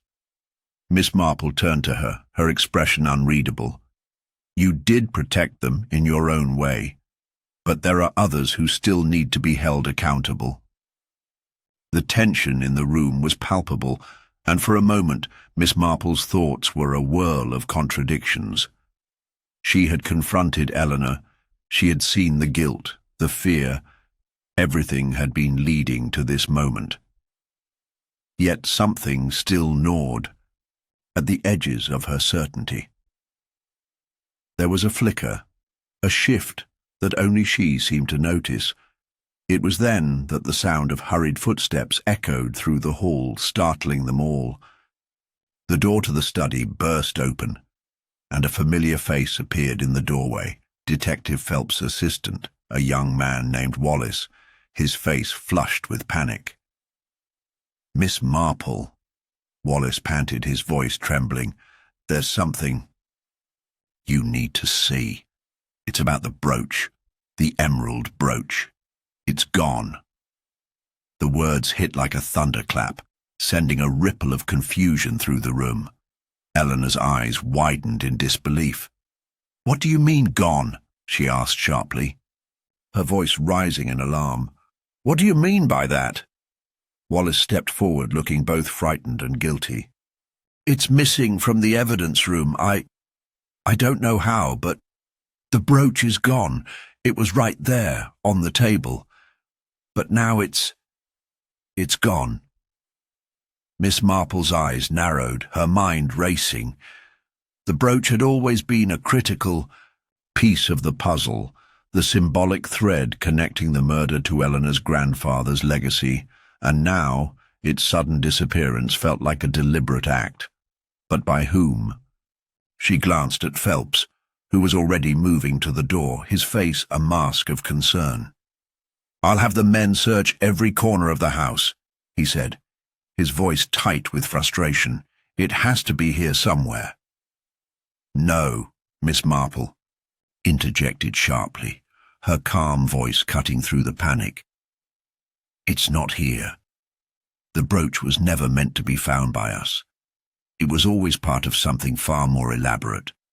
Someone was counting on us getting too close too soon." She turned back to Eleanor, studying her with piercing intensity. "You didn't steal it, did you? I know you've been desperate to keep the past buried, but this is a step too far. Don't lie to me, Eleanor." Eleanor's face paled, her mouth opening in a futile attempt to deny it. But it was clear from the way she shifted uncomfortably in her seat that she knew exactly what Miss Marple was implying. No, I didn't steal it, I didn't, but I think you know exactly who did, Lady Eleanor," Miss Marple interrupted. "You know better than anyone that the brooch wasn't just a piece of jewelry, it was a key to an inheritance that someone was willing to go to great lengths to secure.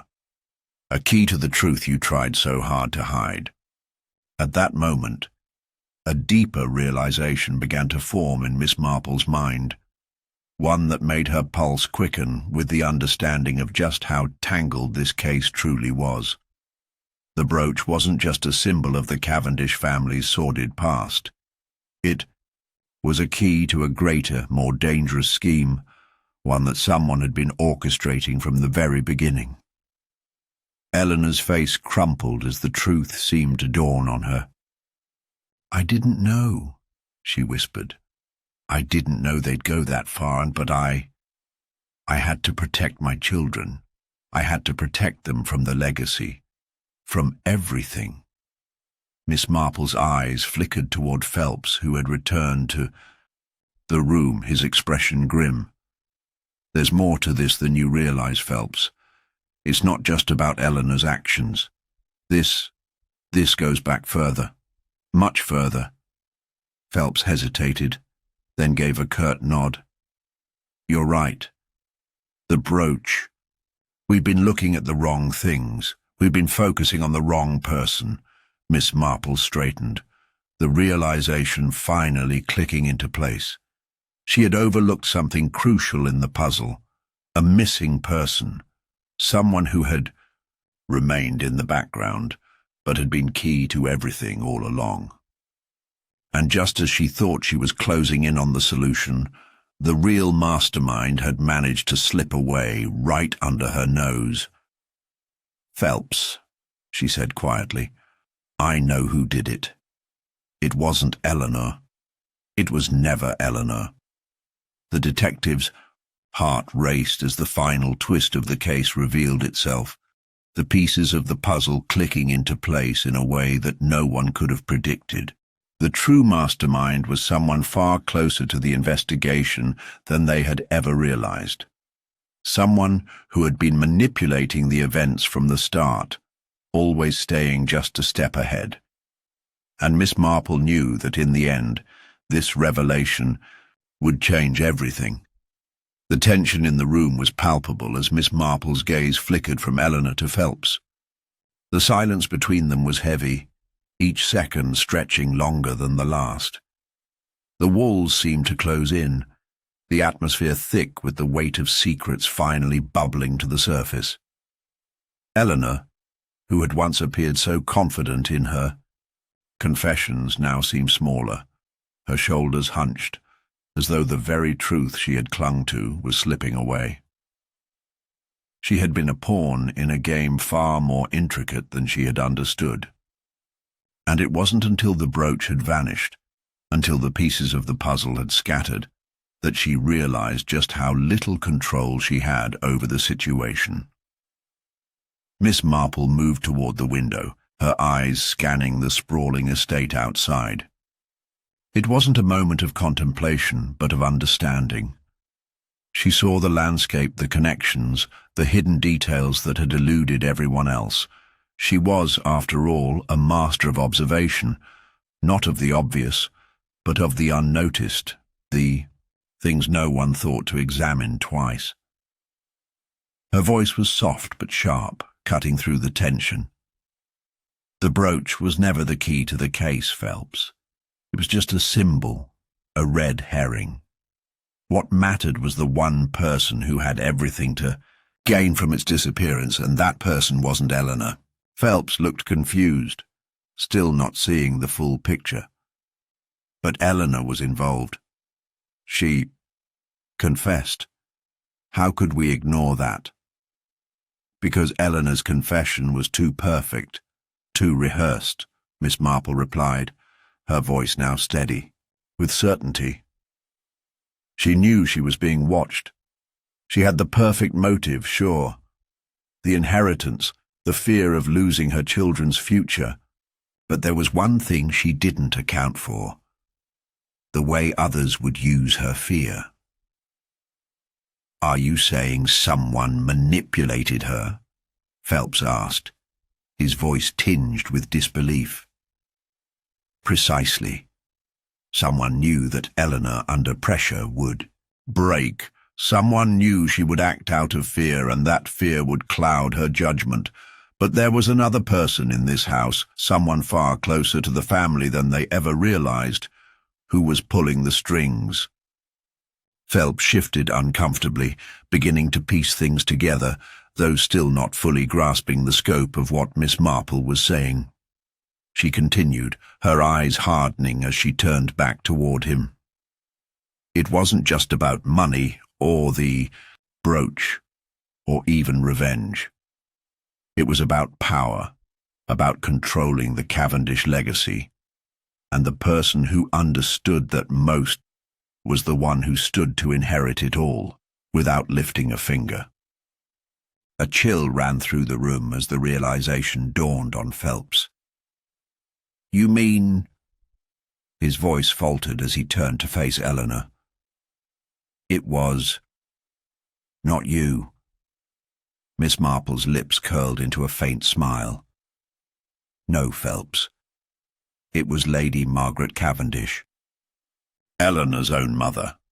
The room seemed to still, the name hanging in the air like a shroud. Lady Margaret had been a quiet figure in the background of the case, her presence never truly questioned.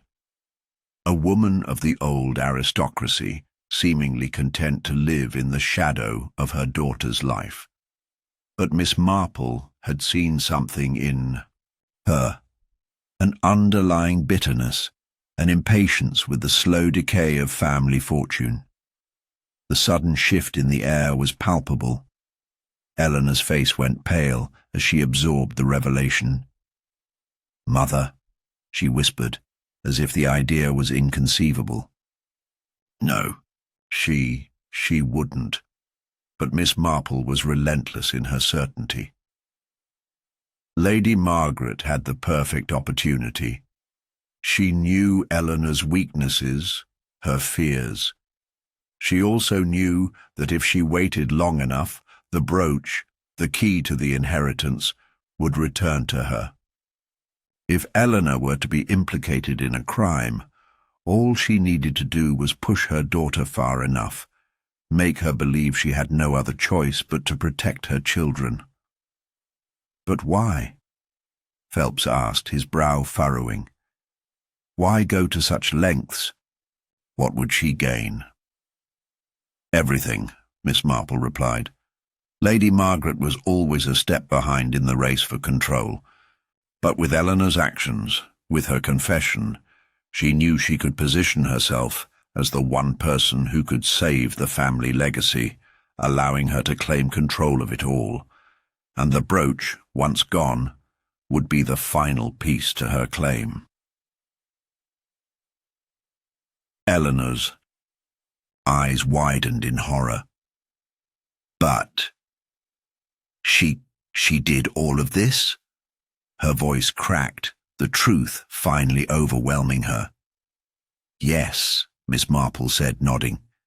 She played her daughter like a puppet, knowing full well that Eleanor, in her grief and fear, would do anything to protect the future of her children. In the end, Lady Margaret believed she could manipulate the situation to her advantage. The detective's eyes softened as she looked at Eleanor. But what Lady Margaret didn't count on was that you, Eleanor, would find the strength to stand up. You, too, had a part to play in all of this, but the real mastermind always believed she was one step ahead. As the weight of the truth settled over the room, the door opened again, this time with more urgency. A young constable stood there, his face pale. Detective Phelps, Miss Marple. There's been another discovery. Lady Margaret, she's gone. We can't find her anywhere. A ripple of panic swept through the room as everyone exchanged uncertain looks. Miss Marple's mind began to race, piecing together the final thread. Lady Margaret had realized that the walls were closing in on her. She had always known that Eleanor's confession would push her into the spotlight, but she had underestimated Miss Marple, who always saw what others missed. No, Miss Marple said, her voice calm but firm. She hasn't gone. She's still here. Her eyes moved to the fireplace, the hearth where the family's most cherished heirlooms were displayed. Beneath it, nestled in the shadows, was a false compartment, one she had noticed earlier, though she had chosen not to speak of it. It wasn't much, but it was enough.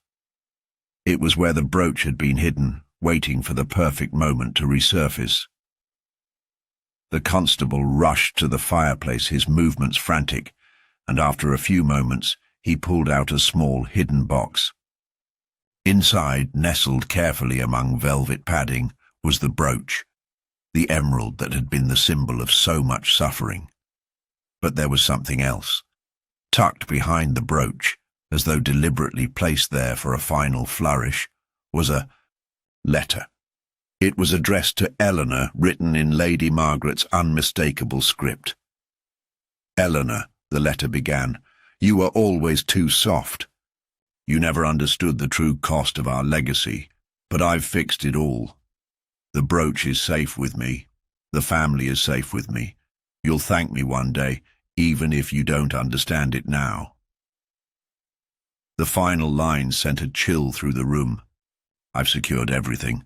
The family name, the legacy, and the future. You can rest easy now, my dear daughter, but don't search for me. I'll be far beyond your reach. Justice had been served, but at a cost. Lady Margaret had vanished, leaving behind a legacy of deceit and manipulation that would forever stain the Cavendish name. And though the brooch had been returned, the case was far from over. Lady Margaret had slipped away once again, leaving an unsettling sense of unfinished business. Miss Marple looked at Phelps, her expression calm but resolute. "This is far from done. The true mastermind may be gone, but the web she wove will take time to unravel. But I'll tell you one thing, Phelps. No one ever escapes completely. Sooner or later, the past will catch up with her." As the last traces of the mystery settled, Miss Marple knew one thing for certain. The shadows of the past would always return, and no one, no matter how clever, could hide from their own crimes forever. The mansion was eerily quiet now, the events of the past days hanging heavy in the air like a fog that refused to dissipate. Miss Marple stood at the threshold, her hands clasped gently in front of her, the weight of the case settling into her bones. The brooch, the murder, the web of deception, all of it had been exposed piece by piece, until there was nothing left but the truth. Yet, as she turned away from the Cavendish estate, her mind lingered on something, a detail so small that it might have slipped past anyone else, but not Miss Marple. She had always prided herself on seeing what others could not, on noticing the things left behind, the questions unanswered. It was a skill that had served her well in countless cases, and it was precisely why she knew that this story was far from over. Lady Margaret Cavendish might have vanished, but a question still gnawed at the edges of her thoughts, one that refused to let go. Phelps had been walking beside her in silence for some time, his brow furrowed as he tried to make sense of everything that had transpired. Despite his growing admiration for the detective, there were still aspects of the case that didn't sit right with him. He glanced at Miss Marple, hoping for some clarity, but the older woman remained focused ahead, her pace unhurried, but steady. "Miss Marple," he ventured, breaking the silence. "Do you think Lady Margaret will ever be caught?"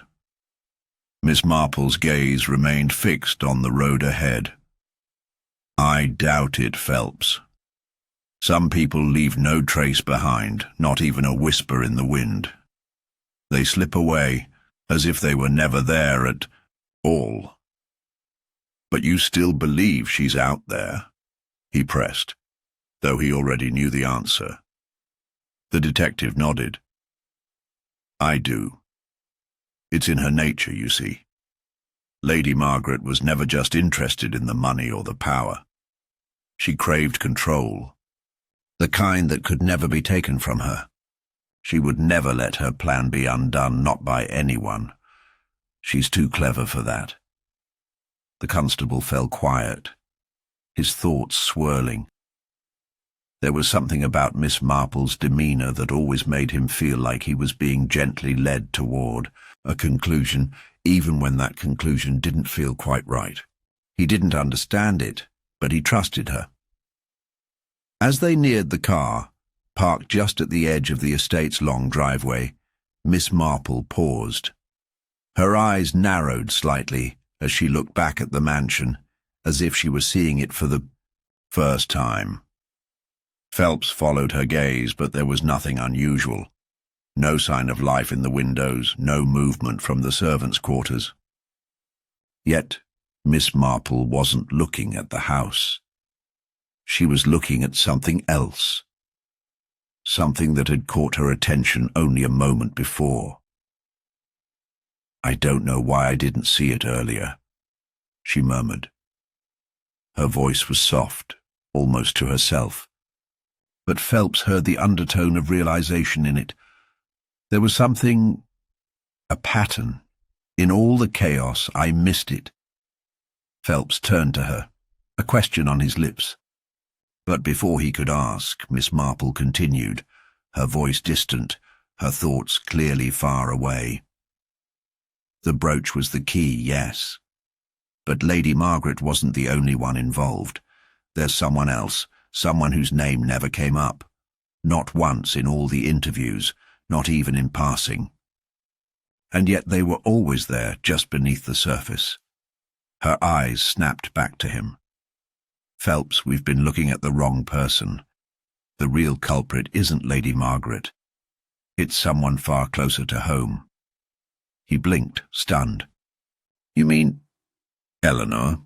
Miss Marple shook her head slowly, her lips barely curving into a smile. No, Phelps, it's not Eleanor. She was simply a pawn in a much larger game. No, the real mastermind is someone who's been playing a game with us all along, someone whose every move we've overlooked. The realization hit Phelps like a thunderclap. He felt a chill run down his spine, and for the first time since the case had begun, he understood the depth of Miss Marple's thinking. You're saying, he paused, uncertain of the words, that it's someone else entirely? Miss Marple gave a small, knowing nod. Yes, and you won't find them by asking questions, Phelps. They're too clever for that. Phelps felt the weight of the words settle in his chest. He had been so certain that the case was over, that Lady Margaret was the villain, and that all that was left was to tie up the loose ends. But now, Miss Marple was telling him that it wasn't finished, that a new twist, even more elusive than before, was waiting just around the corner. What do we do now? He asked, though he already feared he knew the answer. We wait, Miss Marple replied, her voice tinged with quiet certainty. The answer will come to us. It always does. They climbed into the car in silence, the hum of the engine the only sound as they drove away from the Cavendish estate, the mansion fading into the distance. But even as the familiar landscape stretched out before them, Phelps couldn't shake the feeling that something was amiss. The world seemed deceptively peaceful, as if nothing had been disturbed. Yet, in the back of his mind, the question lingered. Who else had been pulling the strings? And what exactly had Miss Marple seen that he had missed? As they drove further, Miss Marple's gaze never wavered, her mind clearly racing through the puzzle pieces she had yet to place. She was calm, unfazed by the mystery still hanging in the air. But Phelps knew that whatever lay ahead, Miss Marple was always one step ahead. The detective's gaze turned to the road ahead, her mind already turning to the next case. The game was far from over. In fact, it had only just begun. And so the mystery continued, the shadow of Lady Margaret's disappearance looming over them like a dark cloud, promising that the web of deceit was far more tangled than anyone could have anticipated. As the car carried them toward the horizon, the unsettling feeling remained. There would be more questions, more lies, and more truths to uncover, because in the world of Miss Marple, mysteries never truly ended.